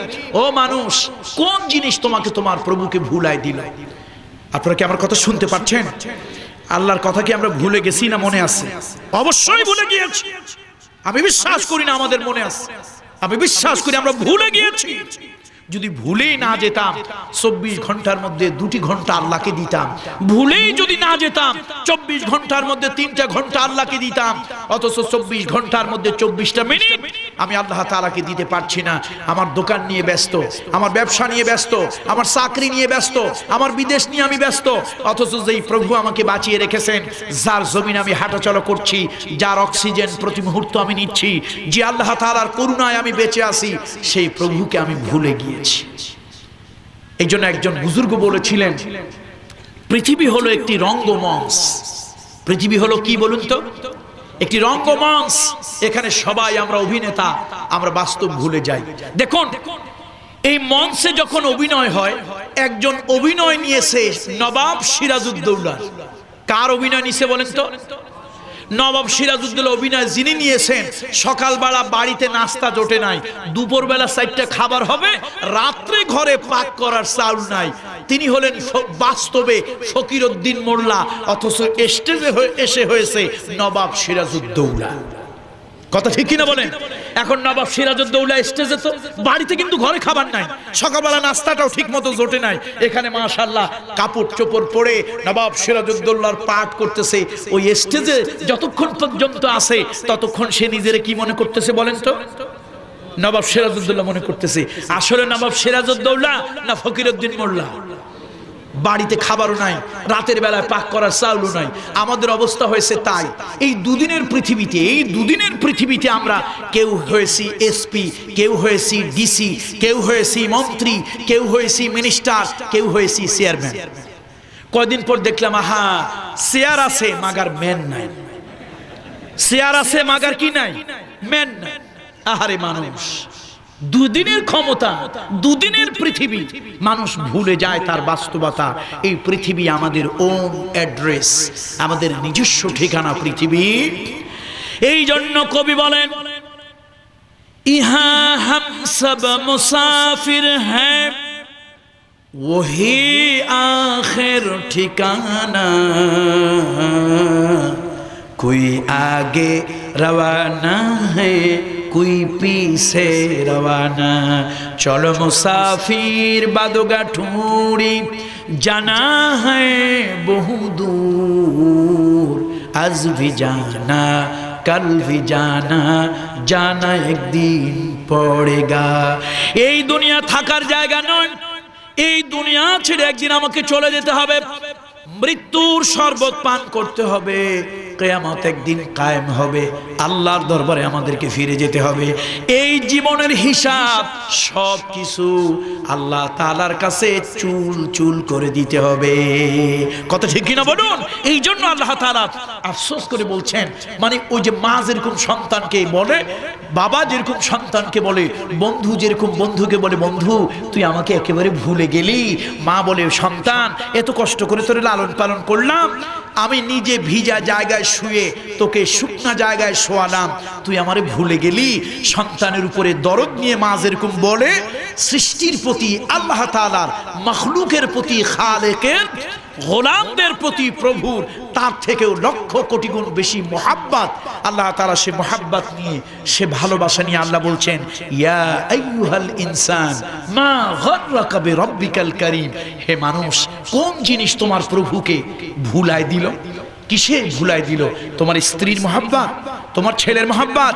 রাত 12টার সময় যদি তোমার মৃত্যু হয়, গ্রামের লোকেরা এসে তোমার স্ত্রীকে বলবে এই লাশটা চৌকির উপরে থাক, খাটের উপরে থাক, তুমি পাশ দিয়ে শুয়ে থাকো, সকালবেলা এসে আমরা লাশটাকে নিয়ে যাব, গোসল করিয়ে দাফন করব। যে স্ত্রীর জন্য জীবন যৌবন শেষ করে দিলাম, সেই স্ত্রী চিৎকার দিয়ে উঠবে, বলবে না, এই মরা লাশটা নিয়ে সারা রাত, বাকি রাতটুকু আমি এক বিছানে শুয়ে থাকতে পারবো না। কথা কি সঠিক না ভুল? যেই সন্তানের জন্য গায়ের ঘাম পায়ে ফেললাম, রাত 12টার সময় যদি আমার মৃত্যু হয়, আর এলাকার মুরব্বীরা এসে যদি বলে সন্তান তোমার বাপের লাশের পাশে তুমি একটু থাকো, পাহারা দাও, শুয়ে থাকো, আমরা সকালবেলা এসে লাশটাকে বের করে নিয়ে যাব, গোসল করিয়ে দাফন কাফনের ব্যবস্থা করব। আর এই সন্তান চাইবে না, তাহলে কিসের এত মোহাব্বত? কাদের জন্য এত কিছু? যাদের জন্য এত কিছু করছি, প্রভুকে ভুলে গেলাম, ওই দোকানের জন্য প্রভুকে ভুলে গেলাম, ওই ব্যবসার জন্য প্রভুকে ভুলে গেলাম, ওই রাজনীতির জন্য প্রভুকে ভুলে গেলাম, ওই সমাজনীতির জন্য প্রভুকে ভুলে গেলাম, ওই ক্ষমতার দ্বন্দ্বে প্রভুকে ভুলে গেলাম। আমি কি চিন্তা করি না ওই ক্ষমতা আমার চিরদিন থাকবে না? ইয়া আইয়ুহাল ইনসান মা গাররাকা বিরাব্বিকাল কারীম। বন্ধুরা আমার আসুন সেই মহান আল্লাহ তাআলা, তাকে যেন আমরা ভুলে না যাই, যিনি আমাদেরকে সৃষ্টি করেছেন, যথাযথভাবে সৃষ্টি করেছেন এবং ইনসাফের সাথে সৃষ্টি করেছেন। আমার মুরব্বীরা ভালো করে শুনুন, বন্ধুরা শুনুন, এই দুনিয়ায় সকল প্রাণীকে আল্লাহ তাআলা সৃষ্টি করেছেন। সকল প্রাণী খাবারের উপরে মাথা রেখে খায়। হাঁস বলেন, মুরগি বলেন, গরু ছাগল বলেন, পশু পাখি বলেন, এই দুনিয়ায় সব প্রাণী খাবারের উপরে মাথা রেখে খায়, অর্থাৎ মাথাটা খাবারের কাছে চলে যায়। একমাত্র প্রাণী হলো মানুষ। এই মানুষের মুখের কাছে আল্লাহ তাআলা খাবারটাকে এনে দেয়। আল্লাহু আকবার। ওরে মানুষ, আমি তোমাকে সৃষ্টি করলাম আমার গোলামির জন্য, এই মাখলুকের গোলামির জন্য নয়। দুনিয়ার সব হলো তোমার গোলাম, তুমি বান্দা হয়ে যাবে আমার গোলাম, আমার গোলামি করবে, আমার দাসত্ব করবে, আর কারো দাসত্ব করবে না। আমি আল্লাহ তাআলা তোমাকে সেজদার হালাতে তৈরি করলাম, শরীরের ভিতরে কল কবজা যেখানে যা লাগবে ওইভাবে দিলাম। দুনিয়ার সব প্রাণী খাবারের উপরে মাথা নত করে খায়। আমি আল্লাহ তাআলা তোমাকে এত সম্মান দিয়েছি, এত মর্যাদা দিয়েছি, খাবার হাতের মাধ্যমে, চামচের মাধ্যমে তোমার মুখের কাছে চলে আসে। আল্লাহু আকবার বলুন। বন্ধুরা আমার, সে আল্লাহকে ভুলে যায়, সে আল্লাহকে ভুলে যায়। কি ভাই, আল্লাহু আকবার বলতে আপত্তি আছে নাকি? আপনারা যেরকম ভাবে কথা বলেন তাতে মনে হয় যেন 3-4 ওয়াক্ত খান নাই, না খেয়ে আছে। অবশ্য মুসলমানের কাছে আল্লাহু আকবার একটু খারাপ লাগে, আমি জানি। আল্লাহু আকবার ভালো লাগে না খারাপ লাগে? ভালো লাগে। একদম মিথ্যা কথা, একদম মিথ্যা কথা। মুসলমানের কাছে আল্লাহু আকবার, আল্লাহু আকবার ভালো লাগে না, লাগে না। শোনেন, আরে প্রমাণ শোনেন, প্রমাণ শোনেন। আন্দাজে প্রমাণ ছাড়া আমি কথা বলি না, প্রমাণ ছাড়া আমি কথা বলি না। মুসলমানের কাছে আল্লাহু আকবার শব্দ ভালো লাগে না। মসজিদে মুয়াজ্জিন রেখেছেন আপনারা, বেতন দিয়েছেন 5000 টাকা। মুয়াজ্জিনের কাজ কি বলেন তো? বলেন না সবাই, কি কাজ? আচ্ছা, আজানের প্রথম শব্দটার নাম কি? আজানের প্রথম কালিমা কি? আজানের প্রথম লফজ কি? আল্লাহু আকবার। এবার ইমাম সাহেবকে 10,000 টাকা বেতন দিয়ে রেখেছেন। ইমাম সাহেব এসে নামাজে দাঁড়াইয়া প্রথম যেই কালেমা লফজটা ব্যবহার করবে তার নাম কি? তাহলে আজানে আল্লাহু আকবার, নামাজে। এবার আসেন জানাজায়, ইমাম সাহেব এসে সিনা বরাবর দাঁড়িয়ে আবার কি বলবে বলেন তো? এই আল্লাহু আকবার আজকে মুসলমানের কাছে ভালো লাগে না। আল্লাহু আকবার ভালো লাগে না। ও মুসলমান, মসজিদে আজান হলে আল্লাহু আকবার মুসলমান নামাজে সহ্য করে, কিন্তু সমাজে আল্লাহু আকবার সহ্য করতে পারে না। ওই মুয়াজ্জিন যখন অন্যায়ের বিরুদ্ধে, বাতিলের বিরুদ্ধে, জালিমের বিরুদ্ধে, তাগুতের বিরুদ্ধে, ওই মুয়াজ্জিন যখন আপনার কানাইঘাট প্রেস ক্লাবের সামনে গিয়া, থানার সামনে গিয়া, উপজেলায় গিয়া, ওই সিলেটের হুমায়ুন চত্বরের সামনে গিয়া যখন অন্যায়, অসত্য আর বাতিলের বিরুদ্ধে আল্লাহু আকবার স্লোগান দেয়, এই কমিটির লোকের চোখে পড়লে 1 মিনিটের ভিতরে চাকরিটা নট হয়ে যায়। মসজিদে চাকরি দিয়েছিল আল্লাহু আকবার বলার জন্য, 5000 টাকা বেতন দিয়েছিল কি বলার জন্য বলেন তো? আল্লাহু আকবার বলার জন্য। ওই একই আল্লাহু আকবার শুধুমাত্র অন্যায় অসত্যের বিরুদ্ধে, জালিমের বিরুদ্ধে, তাগুতের বিরুদ্ধে যখন রাজপথে গিয়ে দিয়েছে, সঙ্গে সঙ্গেই মুসলমান যখন দেখেছে তার শরীরে রক্ত গরম হয়ে গেছে, চাকরিটা নট করে দিয়েছে। কথা ঠিক কিনা বলুন? বন্ধুরা, আপনারা নতুন নতুন বিল্ডিং করেন, আমাদেরকে দাওয়াত দেন, হুজুর মিলাদ পড়ান। আমরা মিলাদ গিয়ে পড়ি, 1000 টাকা আপনাদের কাছ থেকে হাদিয়া নেই, আল্লাহুম্মা সাল্লি আলা সাইয়্যিদিনা সুর করে পড়ছি। আপনারাও খুশি, আমরাও খুশি। আপনারা খুশি, হুজুর কি সুন্দর দোয়া করে গেল, 14 গোষ্ঠী জান্নাতুল ফেরদাউসে দিয়ে গেল, আর আমরা খুশি করা নোট পাইলাম, ভালোই তো হইল। কিন্তু একই আল্লাহুম্মা সাল্লি আলা সাইয়্যিদিনা, সাইয়্যিদিনা মানে আমাদের নেতা, আমাদের লিডার, যখন বাতিলের বিরুদ্ধে, অন্যায়ের বিরুদ্ধে, অসত্যের বিরুদ্ধে, দুনিয়ার তাগুতকে অস্বীকার করে যখন বলি আমার নেতা, তোমার নেতা বিশ্বনবী মুস্তাফা, তখন এক শ্রেণীর নেতাদের গায়ের মধ্যে আগুন জ্বলে যায়। ওইখানে আরবিতে বলছিলাম, এখানে একটু বাংলায় বলছি, কথা ঠিক কিনা? ওইখানে আল্লাহু আকবার মসজিদে আজানে বলছিলাম, আর এখানে প্রেস ক্লাবের সামনে অন্যায় অসত্যের বিরুদ্ধে ডিসি অফিসের সামনে ওই একই আল্লাহু আকবার বলছি। ওইখানে আল্লাহু আকবার কত মজা লাগছে, আর এইখানে আল্লাহু আকবার শুনে গায়ের মধ্যে অ্যালার্জি শুরু হয়ে গেছে। কথা ঠিক কিনা বলুন? মানুষ এখনো নামাজে আল্লাহকে মেনেছে, সমাজে আল্লাহকে মানতে পারেনি। আচ্ছা, নামাজি ইমামতি আপনারা করেন না আমরা আলেমরা করি? আরে কথা কন না। নামাজি ইমামতি আপনারা করেন না আলেমরা করে? তাহলে আপনাদের নামাজ ঠিক আছে, সমাজ ঠিক নাই। নামাজি গিয়ে বলেন হুজুর যান যান, সামনের কাতারে যান, ইমামতি করেন। ইমাম মানে কি? ইমাম মানে নেতা শুধু না, ইমাম মানে লিডার, কমান্ডার। ইমাম কমান্ড দেয়, হালাল জিনিস হারাম হয়ে যায়।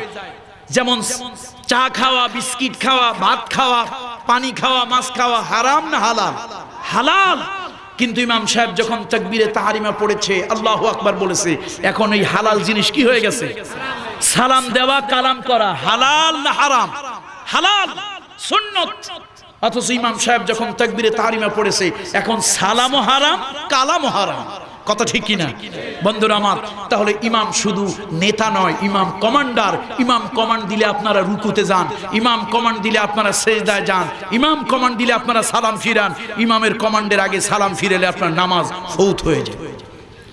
আমার প্রশ্ন হলো, এই আলেমকে নামাজের ইমামতি দিলেন, নেতৃত্ব দিলেন, কমান্ডার বানালেন, ওই আলেম যখন সমাজের নেতৃত্ব দেওয়ার জন্য আসে, তখন আপনাদের গাত্রদাহ শুরু হয়, আপনারা ঠেলে পিছনে দেন, হুজুর পিছনে যান, পিছনে যান, এখানে সামনে আসিয়েন না। আমি বলবো কেন? আমি না মসজিদের সামনে আমারে পাঠিয়ে দিয়েছিলেন, কইটা তো নামাজ, এটা তো সমাজ। আমি বলি নামাজি ইমামতির যোগ্যতা যদি আমার থাকে, সমাজের ইমামতির যোগ্যতা আমার কেন থাকবে না? আমি যখন এগিয়ে যাই, তখন আপনারা আমার বিরুদ্ধে ক্ষিপ্ত হন, মামলা হামলা দিয়ে আমাকে পিছনে ঠেলে দেন। এরপরেও যদি আমার যোগ্যতা নিয়ে এগিয়ে যায়, তাহলে আমার গলার ভিতরে একটা ফাঁসির রশি আপনারা লাগাই দেন। সুতরাং এই জাতির মৌলিক পরিবর্তন এখনো আসেনি, এই জাতির ইমানের পরিবর্তন এখনো আসেনি। জোরে বলুন ঠিক কিনা? নামাজে আমরা আল্লাহকে মানি, আলেমকে মানি, কোরআন হাদিস মানি, কিন্তু সমাজে এখনো মানার মতো মানসিকতা আমাদের পয়দা হয় না। এই জন্য আসুন বন্ধুরা, আসুন পরকাল ভিত্তিক জীবন গড়তে হবে, আখিরাতকে কেন্দ্র করে জীবন গড়তে হবে, তাকওয়া ভিত্তিক জীবন গড়তে হবে। আল্লাহ তাআলা সূরা ইনফিতরের ভিতরে তার কিছু দৃশ্য আল্লাহ তাআলা বর্ণনা করেছেন। এবার আল্লাহ তাআলা বলছেন, ও মানুষ, কোন জিনিস তোমার প্রভুকে ভুলিয়ে দিল? যে প্রভু তোমাকে এত সুন্দর করে সৃষ্টি করেছে, আল্লাযী খালাকাকা ফাসাওয়াকা ফাআদালাক, যে প্রভু তোমাকে যথাযথভাবে সৃষ্টি করেছেন। দেখুন, মুখটা যিনি যেখানে সৃষ্টি করেছেন, নাকটা সেখানেই তিনি তৈরি করেছেন। মুখ আর নাক যদি এক জায়গায় না হতো, কত মুসিবত হতো তা কি জানেন? সিলেটের লোকজন বিয়ে বাড়ি বেড়াতে যায় নাকি? যায়? একটু জোরে বলেন, যায়? বিয়ে বাড়ি বেড়াতে গেলে খাওয়া দাওয়া ভালো হয় না খারাপ হয়? এখন বিয়ে বাড়িতে গেলেন, খাওয়া দাওয়া অনেক ভালো হলো, শীতের দিনে গেছেন, নাকটা তো বুকের উপরে, নাকটা কোন জায়গায়? এখন জাম্পার, মাফলার, সোয়েটার, চাদর সব খুলে তারপরে খাবারের প্লেটটা এই জায়গায় ধরে জিজ্ঞেস করে, মিস্টার নাক, বলো তো খাবারটা ঠিক আছে কিনা? হাসার কথা বললাম, বোঝার কথা বলেছ। আল্লাহু আকবার! আল্লাহ কত বড় আদল ইনসাফ করে সৃষ্টি করেছেন। খাবার মুখটা যেখানে রেখেছেন, ঠিক ঘেরান আস্বাদন করার, অনুভূতিকে চাঙ্গা করার জন্য নাকটা তার উপরেই দিয়েছেন। আল্লাহু আকবার, আল্লাহু আকবার! শুধু বান্দা এই নাক দিয়ে ঘেরান আস্বাদন করবে, তার ইন্দ্রিয় সজাগ হবে তা না, চোখটা তার উপরে রেখেছেন, চোখ দিয়ে দেখে দেখে খাবে, তার অনুভূতি আরো তীব্র হবে, চোখ দিয়ে সবকিছু দেখবে। আল্লাহ তাআলা চোখটা যদি পিছনে দিতেন কি হতো? আল্লাহ তাআলা এই পাটার কথা বলেন, পাটা যদি লাঠির মতো, বাঁশের মতো দিত, তাহলে তো একবার সিট হয়ে পড়তাম, একবার ঘুটো হয়ে পড়তাম। আহারে মানুষ, সিজদা করার জন্য তোমার শরীরে যত কলকবজা দরকার সব আল্লাহ তাআলা দিলেন। শুধু তাই নয়, বনি আদম বনি ইনসান মায়ের গর্ভে যখন থাকে, ডাক্তার বলে, আমি বলি না, মেডিকেল বলে, যেই সন্তান মায়ের জরায়ুর ভিতরে সিজদার হালাতে থাকে ওই সন্তান ন্যাচারাল ডেলিভারি হয়। যেই সন্তান মায়ের জরায়ুর ভিতরে সিজদার হালাতে থাকে না ওই সন্তানকে সিজার করে বের করতে হয়। এই পৃথিবীতে তুমি আসবে, আল্লাহ তাআলা বলেন পৃথিবীতে আসার আগে সিজদার হালাতে মায়ের জরায়ুতে রাখলাম। এই পৃথিবীতে আসবে, আমি মহান আল্লাহ তাআলা, আমি তোমার মালিক, আমাকে সিজদা দিয়ে আমার করুণা ভিক্ষা করে তুমি পৃথিবীতে আসবে। ও বন্ধু, ও বন্ধু, আল্লাহ তাআলা সিজদার জন্য যা কিছু প্রয়োজন সব সেইভাবে দিয়ে আল্লাহ তাআলা আপনাকে সৃষ্টি করলেন। ঘোড়ার মতো আল্লাহ আপনাকে সৃষ্টি করেননি, গাধার মতো আল্লাহ আপনাকে সৃষ্টি করেননি, হাতির মতো আল্লাহ আপনাকে সৃষ্টি করেননি। আল্লাযী খালাকাকা ফাসাওয়াকা ফাআদালাক, আল্লাহ তাআলা সুন্দর করেছেন, সুন্দর করে সৃষ্টি করেছেন, যথাযথভাবে সৃষ্টি করেছেন, যেখানে যেমনটি লাগবে অমনটি করে সৃষ্টি করেছেন। এরপরও নাস্তিকেরা আল্লাহরে খুঁজে পায়। আরে গাধা, সৃষ্টি জগতের ভিতরে তাকা, আল্লাহ আছে কি নাই? আল্লাহ আছে কি নাই? কিছু গাধা কবি আছে, কিছু নাস্তিক কবি আছে, তারা সৃষ্টির প্রশংসা করে, স্রষ্টার প্রশংসা করে না। আমি যখন ঝর্ণার দিকে তাকাই, ওই ঝর্ণার ভিতরে আমি আল্লাহকে খুঁজে পাই। আমি যখন সমুদ্রের দিকে তাকাই, ওই জায়গায় আমি আল্লাহকে খুঁজে পাই। আমি যখন পাহাড়ের দিকে তাকাই আল্লাহকে খুঁজে পাই। আমি যখন ফুলের দিকে তাকাই আল্লাহকে খুঁজে পাই। সৃষ্টি জগতের ভিতরে আল্লাহ তাআলার কুদরতের নিদর্শন আছে। প্রজাপতিকে এত সুন্দর করে রঙিন ডানা দিয়া যেই মহান শিল্পী প্রজাপতিকে সৃষ্টি করলেন, ওই মহান স্রষ্টা না জানি কত সুন্দর গোলাপ, চামেলি, বেলি, জুই, এক এক ফুলকে এক এক রং দিয়া, এক এক ধরনের ঘ্রাণ দিয়া যে আল্লাহ তাআলা সৃষ্টি করলেন, ওই আল্লাহর সৃষ্টির দিকে যখন তাকাই আল্লাহ তাআলা আছে বলে আমি উপলব্ধি করি। কত ঠিক কিনা বলুন? এই জন্য কবি বলেন, জিধার দেখতে হো মাই উধার তু হি তু, जिधार देखते हो मैं उधार तू ही तू, शजर में हजर में तेरे रंगे बू।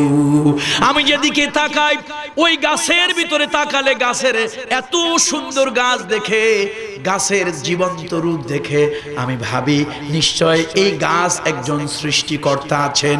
আমি যখন পাহাড়ের দিকে তাকাই, বিশাল বড় পাহাড়, এত বড় বিশাল পাহাড়টাকে নিশ্চয় কেউ সৃষ্টি করেছেন। ওই সমুদ্রের বিশালতার দিকে যখন তাকাই আমার কাছে মনে হয় এই বিশাল সমুদ্রে এমনি এমনি সৃষ্টি হয় নাই, এর পিছনে অবশ্যই একজন সৃষ্টিকর্তা আছে। আল্লাহু আকবার বলুন। বন্ধুরা আমার, এই জন্য আল্লাহ তাআলাকে সৃষ্টির ভিতরে উপলব্ধি করা যাবে আল্লাহকে। আল্লাহ আরশে আজিমে থাকেন। আল্লাহ কোথায় থাকেন? আরশে আজিমে থাকেন। কিন্তু তার সৃষ্টি দেখলে আল্লাহ তাআলাকে উপলব্ধি করা যায়। কিন্তু আমার দেশে কিছু পাগল ছাগল আছে, তারা বলে there is no God, there is no God, unseen is nothing, যা দেখি না তা বিশ্বাস করি না, স্রষ্টা সৃষ্টিকর্তা বলে কেউ নাই, কিছুই নাই। দেখছেন নি কত বড় পাগল? এগুলো পাগল কিনা বলুন? অবশ্যই পাগল। আসুন, আল্লাহ তাআলা আপনাকে আমাকে ডেকে বলছেন, ও বান্দারে, আমি তোমাকে সৃষ্টি করলাম সুন্দর করে, যথাযথভাবে ইনসাফ ভিত্তিক সৃষ্টি করলাম। কে কোন জিনিস তোমাকে আমাকে ভুলিয়ে দিল? কিসে তুমি ভুলে গেলে আমাকে? আল্লাহ তাআলা বলেন, ফি আই সূরাতিন মা শাআ রাক্কাবাক। আল্লাহ তাআলা শুধু সুন্দর করে তোমাকে সৃষ্টি করলো না, আল্লাহ তাআলা যাকে যেমন আকৃতি দেওয়ার তাকে ওই আকৃতি দিয়ে সৃষ্টি করলেন। 700 কোটি মানুষ পৃথিবীর মধ্যে, 700 কোটি মানুষকে আল্লাহ তাআলা 700 কোটি চেহারা দিয়ে বানাইছে। কিয়ামত পর্যন্ত যত মানুষ আসবে কোন মানুষের সঙ্গে কোন মানুষের চেহারা ছবির মিল হবে না। আল্লাহ তাআলা বলেন, আমি যাকে যেভাবে যে আকৃতি সৃষ্টি করতে চেয়েছি আমি আল্লাহ তাআলা তাকে ওই আকৃতি দিয়ে সৃষ্টি করেছি। সৃষ্টির ভিতরে এত বৈচিত্র্যতা, তারপরও কি তুমি আল্লাহকে খুঁজে পাও না? সুবহানাল্লাহ। বান্দারে, কাল্লা বাল তুকাযযিবুনা বিদ্দীন, ওয়া ইন্না আলাইকুম লাহাফিজিন। বরং তুমি ওই কিয়ামতকে অস্বীকার করছো। এত নিদর্শন দেখার পরও আমি আল্লাহর সৃষ্টির ভিতরে, তোমার সৃষ্টির ভিতরে এত রহস্য, এত নিদর্শন দিয়েছি, তারপরও তুমি পরকালকে অস্বীকার করছো, পরকালের জীবনকে তুমি অস্বীকার করছো। ও বান্দা, বান্দারে, কেমন করে তুমি পরকালকে অস্বীকার করো? আমি আল্লাহ তাআলা তোমার উপরে সংরক্ষণকারী ফেরেশতা রেখে দিয়েছি, তোমাকে হেফাজতকারী ফেরেশতা রেখে দিয়েছি। তুমি যা কিছু করো, যা কিছু করো, ওই ফেরেশতারা প্রতি মুহূর্ত নোট করে কোট করে রাখে। সুবহানাল্লাহ, সুবহানাল্লাহ। এই দুনিয়ায় ভিডিও চলতেছে, ওই ভিডিওর ভিতরে সব কিছু রেকর্ড হয়ে যাচ্ছে। আপনার আমার জিন্দেগিটাও ফেরেশতারা ভিডিও করতেছে, রেকর্ড করতেছে। কিয়ামতের কঠিন ময়দানে ওই ফেরেশতারা আপনার আমার সামনে, আপনার আমার এই ভিডিও রেকর্ডগুলি, এই কিতাবগুলি এনে দেবে আর বলবে, ইকরা কিতাবাক, বান্দারে দুনিয়ায় যা করেছো তা পড়ো, দুনিয়ায় যা করেছো তা পড়ো। কিয়ামতের ওই কঠিন ময়দানে আল্লাহ তাআলা আপনার আমার সব কিছু লিপিবদ্ধ করে রাখতেছেন। কিয়ামতের ওই কঠিন ময়দানে আল্লাহ তাআলা জাররা জাররা করে হিসাব নেবেন। এই দুনিয়ায় উকিল যদি ভালো হয়, মিথ্যা মামলায় বিজয়ী হওয়া যায়। এই দুনিয়ায় বিপক্ষের উকিল যদি দুর্বল হয়, তাহলে মিথ্যা মামলায় জয়ী হয়ে যাওয়া যায়। এই দুনিয়ার বিচারকদেরকে টিপস দিয়া, প্রভাবিত করে, প্রমোশনের লোভ দিয়া, অথবা বিচারকদেরকে ডান্ডার ভয় দেখাইয়া তাদের থেকে মিথ্যা বিচার আদায় করে নেওয়া যায়, এমন অনেক নজির পৃথিবীতে আছে আমার বন্ধুরা। কিন্তু কিয়ামতের দিন, কঠিন মুসিবতের সময় আল্লাহ তাআলাকে ফাঁকি দেওয়ার কোনো সুযোগ নাই, আল্লাহর দরবারে মিথ্যা বলার কোনো সুযোগ নাই, বানোয়াটি করার কোনো সুযোগ নাই। আল্লাহ তাআলা কিয়ামতের ময়দানে আপনার আমার জবান বন্ধ করে দেবেন, মুখ বন্ধ করে দেবেন। আপনার হাত আপনার বিরুদ্ধে কথা বলবে, আপনার পা আপনার বিরুদ্ধে কথা বলবে, অঙ্গ প্রত্যঙ্গগুলি আপনার আমার বিরুদ্ধে কথা বলবে। আল ইয়াউমা নাখতিমু আলা আফওয়াহিহিম ওয়া তুকাল্লিমুনা আইদিহিম ওয়া তাশহাদু আরজুলুহুম বিমা কানু ইয়াকসিবুন। বান্দারে, তুমি যা কিছু করো সব আমি আল্লাহ তাআলা রেকর্ড করে রাখছি। কিয়ামতের ময়দানে তোমার জবান বন্ধ হয়ে যাবে, কিয়ামতের ময়দানে তোমার জবান বন্ধ হয়ে যাবে। তোমার হাত পাগুলি তোমার বিরুদ্ধে সাক্ষী দেবে। এই হাত দিয়া কারে হত্যা করেছো, এই হাত দিয়া কারে গুলি করেছো, এই পাও দিয়া কোন তাগুতের রাস্তায় তুমি চলেছো, সব ওই দিন আল্লাহর কাছে বলে দেবে। ওই দিন আল্লাহ তাআলার কাছে মিথ্যা বলার কোনো কিছু গোপন করার সুযোগ থাকবে না। জোরে বলেন, থাকবে? কোনো কিছু আল্লাহ তাআলার কাছে গোপন করা যাবে না। বন্ধুরা, শুধু তাই নয়, ওই কিয়ামতের ময়দান এত ভয়াবহ, ওই কিয়ামতের ময়দানে কেউ কাউকে উদ্ধার করে নিতে পারবে না। আমার দেশে এক শ্রেণীর ব্যবসায়ী পীর আছে, তারা মানুষদেরকে এই ধোঁকা দেয়, তাদেরকে গরু দিলে, ছাগল দিলে, উট, দুম্বা, বকরি, ভেড়া দিলে, টাকা পয়সা দিলে কিয়ামতের ময়দানে তারা নাকি বেহেশত দিয়ে দেবে। এরকম কিছু ব্যবসায়ী পীর আছে কিনা? বন্ধুরা আমার, আরএফএল কোম্পানি, তারপরে হলো স্কয়ার কোম্পানি, এরপরে এসিআই কোম্পানি, এই কোম্পানিগুলো বিভিন্ন জায়গায় তাদের হোল ডিস্ট্রিবিউটর রাখে। তাদের পণ্য ওই জেলায়, ওই ডিস্ট্রিক্টে তাদের ওই এজেন্টের মাধ্যমে, হোলসেল এজেন্ট, তার মাধ্যমে পাওয়া যায়। আল্লাহর কসম, বেহেশতের হোলসেল এজেন্সি আল্লাহ তাআলা কোনো মানুষের হাতে দেন না। সুতরাং কোন পিসাব, কোন আমাকে কোন ধরনের আশ্বাস দিল, এটা কোনো লাভ হবে না। হিন্দুর ঈমান নষ্ট করছে মায়, আর মুসলমানের ঈমান নষ্ট করছে তথাকথিত কিছু বাবায়। হিন্দু কি আস্তিক না নাস্তিক? আস্তিক, নাস্তিক না। পরকালে বিশ্বাসী, স্রষ্টায় বিশ্বাসী, সৃষ্টিকর্তায় বিশ্বাসী, স্বর্গে বিশ্বাসী, নরকে বিশ্বাসী। সুতরাং তারা আস্তিক। তবে মুশরিক, তবে কি বলুন, হিন্দু কিন্তু তার সৃষ্টিকর্তার পূজা করে না। পূজা করে সৃষ্টিকর্তার কাছ থেকে যে দেবতা তাদেরকে সবকিছু এনে দেয়, তার পূজা করে, তার আরাধনা করে। যেমন হিন্দুর বিশ্বাস হলো তার ধন দৌলত, প্রভাব প্রতিপত্তি, ক্ষমতা ইত্যাদি মা লক্ষ্মীতে দেয়। এই জন্য মহান স্রষ্টার পূজা না করে সে মা লক্ষ্মীর পূজা করে। হিন্দুর আকীদা হলো, বিশ্বাস হলো তার জ্ঞান, তার বুদ্ধি, বিবেক ইত্যাদি বাড়িয়ে দেয় মা সরস্বতী, এই জন্য সে মা সরস্বতীর পূজা করে। তার বিশ্বাস হলো বিপদ আপদ বালা মুসিবত থেকে মা লক্ষ্মী তাকে বাঁচায়, এই জন্য মা কালী তাকে বাঁচায়, এই জন্য মা কালীর প্রভাব বিস্তার তার উপরে হোক, এই জন্য সে স্রষ্টার পূজা না করে মা কালী মা মনসার পূজা করে। তাহলে সে আস্তিক কিন্তু মুশরিক, ইমানটা শেষ করে দিয়েছে এই মায়েরা। কথা ঠিক কিনা বলুন? আর মুসলমানও আস্তিক তবে মুশরিক, ইমানটা ধ্বংস করে দিয়েছে এই তথাকথিত বাবারা। হিন্দুর ইমান নষ্ট করছে মায়, মুসলমানের ইমান খাইছে খাজা বাবা, দয়াল বাবা, কেবলাজান বাবা, জটওয়ালা বাবা, সোয়াটওয়ালা বাবা, তারপরে ফটিক শাহ বাবা, কালু শাহ বাবা, বদনা শাহ বাবা, বাবারে বাবা, ওরে বাবা। তাহলে হিন্দুর ইমানটা নষ্ট হয়েছে কার দ্বারা? বাপ নাই, হিন্দুর বাপ নাই, সব মা। বাপ একজনও আছে, সব কি? আর মুসলমানের কি? সব বাবা, যা কিছু দেওয়ার সব বাবাই দেয়। এরকম কিছু বাবা আছে যে বাবাদের কাছে বেহেশতের হোলসেল এজেন্সি আছে, তাদেরকে গরু ছাগল দিলেই নাকি এই বাবারা তাদেরকে একেবারে কিয়ামতের ময়দানে উদ্ধার করে দেবে। আল্লাহু আকবার, নাউযুবিল্লাহি মিন যালিক।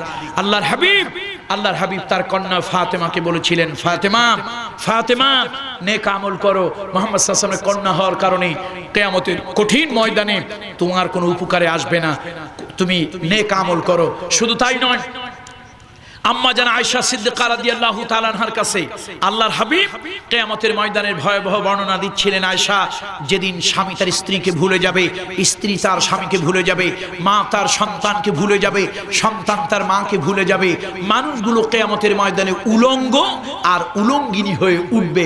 আম্মা জান আয়েশা খুব লজ্জা পেলেন, বললেন, ইয়া রাসূলুল্লাহ, ইয়া হাবিবাল্লাহ, কিয়ামতের ময়দানে লক্ষ কোটি মানুষ থাকবে, সেখানে আমরা উলঙ্গ আর উলঙ্গিনী হয়ে উঠব, হুজুর আমাদেরকে লজ্জা করবে না? আল্লাহর হাবিব বলেন, আয়েশা, কিয়ামতের ময়দানটা এত কঠিন হবে, লজ্জার কোনো অনুভূতি মানুষের মধ্যে থাকবে না। আল্লাহু আকবার। সুতরাং আসুন, সেই কিয়ামতের ভয়াবহতা আল্লাহ তাআলা তুলে ধরেছেন। আল্লাহ তাআলা বলছেন, ওয়া ইন্না আলাইকুম লাহাফিজিন কিরামান কাতিবিন ইয়ালামুনা মা তাফআলুন ইন্নাল আবরারা লাফি নাঈম ওয়া ইন্নাল ফুজ্জারা লাফি جحيم يصلونها يوم الدين وما هم عنها بغائبين وما أدراك ما يوم الدين পড়েন আমার সঙ্গে, সকলে পড়েন, وما أدراك ما يوم الدين ثم ما أدراك ما يوم الدين يوم لا تملك نفس لنفس شيئا والأمر يومئذ لله। ওই কিয়ামতের কঠিন ময়দানে কেউ কারো কোনো উপকারে আসবে না, মানুষগুলো শুধু ভ্রান্তের মতো দৌড়াতে থাকবে। আইনাল মাফার, আইনাল মাফার, ভাগবো কোথায়, পালাবো কোথায়, যাব কোথায় বলতে থাকবে। আল্লাহ তাআলা জানিয়ে দেবেন, কাল্লা লা ওয়াজারা ইলা রাব্বিকা ইয়াউমাইযিনিল মুস্তাকার। ভাগবার কোনো জায়গা নাই, পালাবার কোনো জায়গা নাই, লুকাবার কোনো জায়গা নাই রে বান্দা, যেদিকেই তাকাও আমি আল্লাহ তাআলা তোমাকে বেষ্টন করে আছি।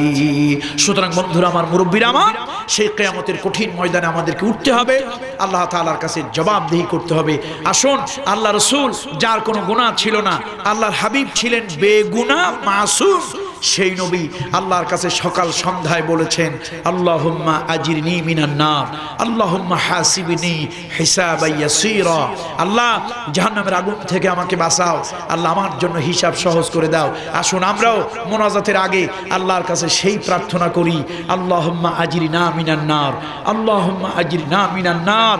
আল্লাহ জাহান্নামের আগুন থেকে আমাদেরকে পরিত্রাণ দেন, হাসিবনা হিসাবান ইয়াসীরা, আল্লাহ আমাদের জন্য হিসাব আপনি সহজ করে দেন। তাহলে আমি যেই সূরা ইনফিতার বললাম, আপনাদের সামনে তেলাওয়াত করলাম, তার মূল কথাটা আমি এটাই বুঝাতে চাচ্ছি, এই আমাদের যা কিছু পরকাল কেন্দ্রিক হবে। রাজি আছি তো আমরা? আমাদের শিক্ষা পরকালমুখী হবে, আমাদের রাজনীতি পরকালমুখী হবে, আমাদের ভোট পরকালমুখী হবে, আমাদের জোট পরকালমুখী হবে, আমাদের বিয়ে শাদী পরকালকে চিন্তা করে হবে, আমাদের বন্ধুত্ব ভালোবাসা পরকালকে কেন্দ্র করে হবে। পরকাল ভিত্তিক চিন্তা যেখানে থাকবে না, সেই কাজে আমরা অগ্রসর হব। আবার বলি, পরকালমুখী চিন্তা যেখানে থাকবে না, সেই দিকে আমরা অগ্রসর হব না।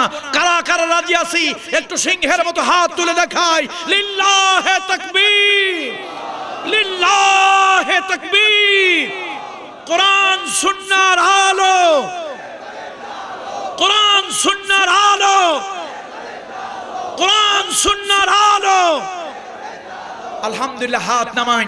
আমাদের জীবনের সব কিছু হবে আখেরাত কেন্দ্রিক, পরকাল কেন্দ্রিক।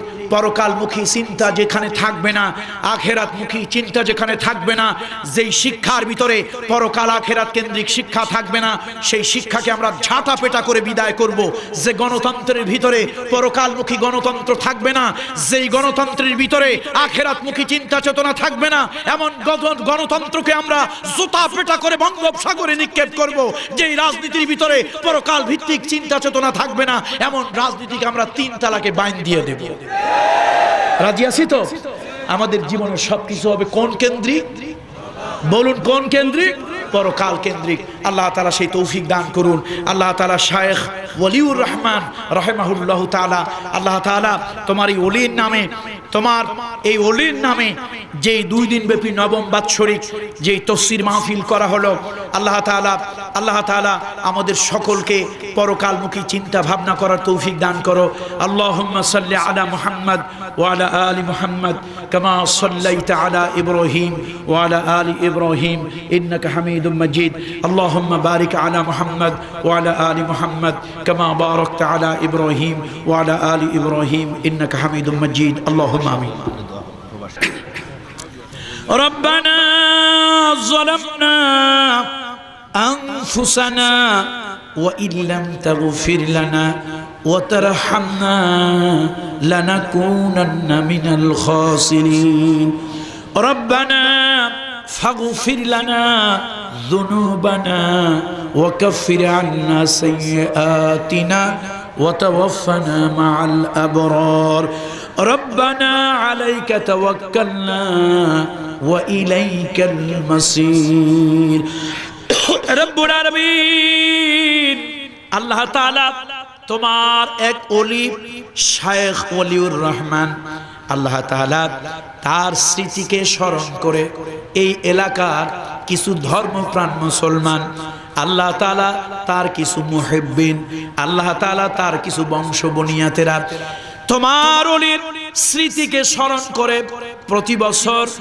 কোরআনের মাহফিলের আয়োজন করে। আল্লাহ তাআলা এই কোরআন সুন্নাহর আলো দিয়া এই সমাজকে তুমি আলোকিত করে দাও রব্বুল আলামিন। এই সমাজের ভিতরে জাহালাতের অন্ধকার যত আছে, কোরআন সুন্নাহ নূর দিয়া জাহালাতের অন্ধকার দূর করে দাও। আয় আল্লাহ তাআলা, প্রবাসী যারা আছেন, বিদেশে যারা আছেন, এই মাহফিলকে অনেকে ভালোবাসেন, অনেকে আর্থিক অথবা নৈতিকভাবে মাহফিলকে সমর্থন করেন। আল্লাহ তাআলা তোমার কয়েকজন বান্দা, কয়েকজন গোলাম এই মাহফিলকে কেন্দ্র করে বিদেশ থেকে চলে আসছে রব্বুল আলামিন।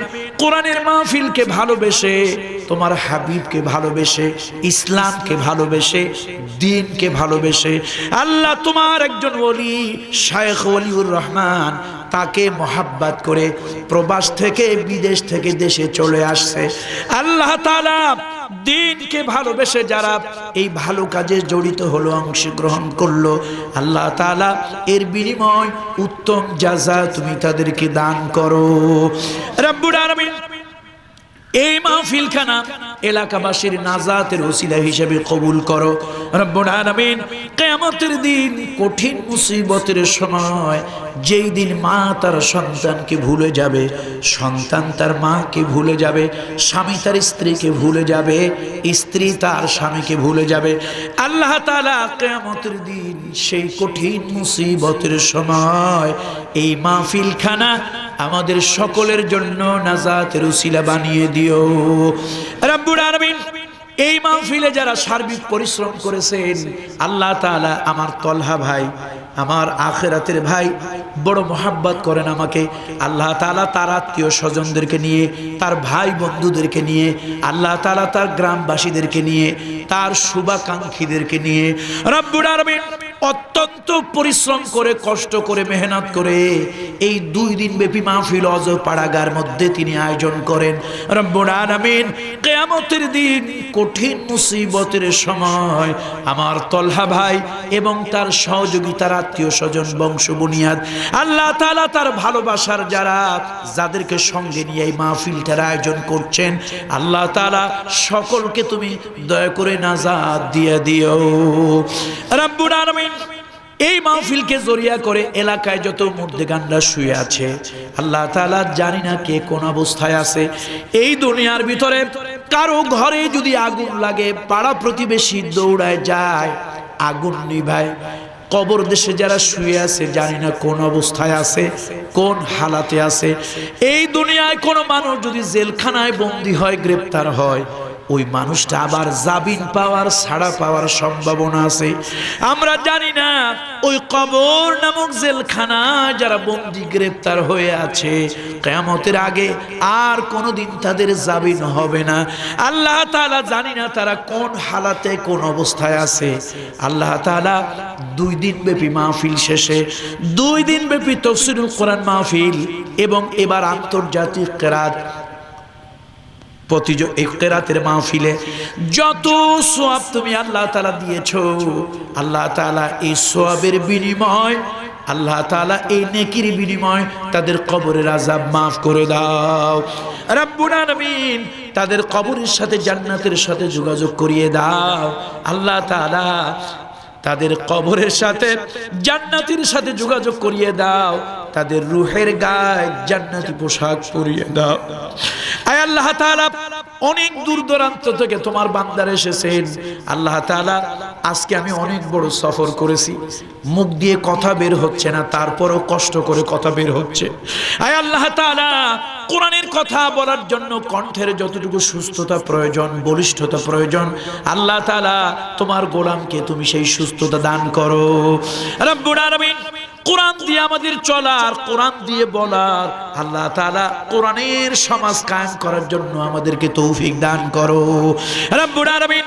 টাকা পয়সা, ধন দৌলত কিচ্ছু চাই না আল্লাহ, বাড়ি গাড়ি ক্ষমতার মালিক হতে চাই না, শুধু এইটুক চাই কোরআন সুন্নাহ দিয়া যদি কোনো সমাজ পরিচালিত হয়, ওই সমাজের সব ধর্মের লোকেরা, সব জাতির লোকেরা শান্তি পায় রব্বুল আলামিন। জিন্দেগি ভর শুধু ওয়াজ করলাম, কিন্তু বাস্তবে দেখাতে পারলাম না আল্লাহ তাআলা। মৃত্যুর আগে কোরআনের সমাজ না দেখাইয়া তুমি মৃত্যুর ডাক দিও না রব্বুল আলামিন। আমাদের দিলের ভিতর বড় ব্যথা, দিলের ভিতরে বড় যন্ত্রণা। আবু জাহাল তোমার রাসূলকে দেখলো, আবু লাহাব তোমার রাসূলকে দেখলো, মক্কার জালিম কাফেরেরা তোমার হাবিবের গায়ে যারা পাথর মারলো, ওই জালিমেরা তোমার রাসূলকে দেখলো, কিন্তু উম্মত হয়ে আমরা দেখতে পারলাম না রব্বুল আলামিন। তোমার কুদরতি কদম ধরে বলি আল্লাহ, তামাম জীবনের ভিতরে একদিনের জন্য হলেও, একবারের জন্য হলেও স্বপ্নের ভিতরে রাসূলের সঙ্গে দেখা করা নসিব করে দিও। মক্কা যাবার তামান্না, মদিনা জিয়ারতের বাসনা যাদের দিলের মধ্যে আছে, আল্লাহ তাআলা তাদের সকলকে মক্কা মদিনা যাওয়া নসিব করে দিও আল্লাহ তাআলা। খাস করে দুবাই, আল্লাহ দুবাই, আমেরিকা এবং ব্রিটেনে আল্লাহ তাআলা এলাকার যারা প্রবাসী আছেন এবং অন্যান্য দেশে যারা, সৌদি আরব, কুয়েত, কাতার, অন্যান্য দেশেও যারা আছে, সকল প্রবাসী ভাইদেরকে বিদেশের মাটিতে তুমি বা ইমান বা আমান সহি সালামতি রাখিও রব্বুল আলামিন। আগামীতে যেন এই মাহফিল আরো সুন্দর করে তোমার গোলামেরা আরো সুন্দর রৌনক করে করতে পারেন। আল্লাহ তাআলা ওই তৌফিক তাদের সকলকে তুমি দান করো। সুবহান রাব্বিকা রব্বিল ইজ্জাতি আম্মা ইয়াসিফুন ওয়া সালামুন আলাল মুরসালিন ওয়ালহামদুলিল্লাহি রাব্বিল আলামিন। আমি অনেক প্রায় 1 মাসের উপরে অসুস্থ। আমার সুস্থতার জন্য সকলের কাছে দোয়া চাচ্ছি। আল্লাহ তাআলা যেন কোরআনের কথা বলার জন্য যতটুকু কণ্ঠের সুস্থতা দরকার আল্লাহ দান করুন। আসসালামু আলাইকুম ওয়া রাহমাতুল্লাহ।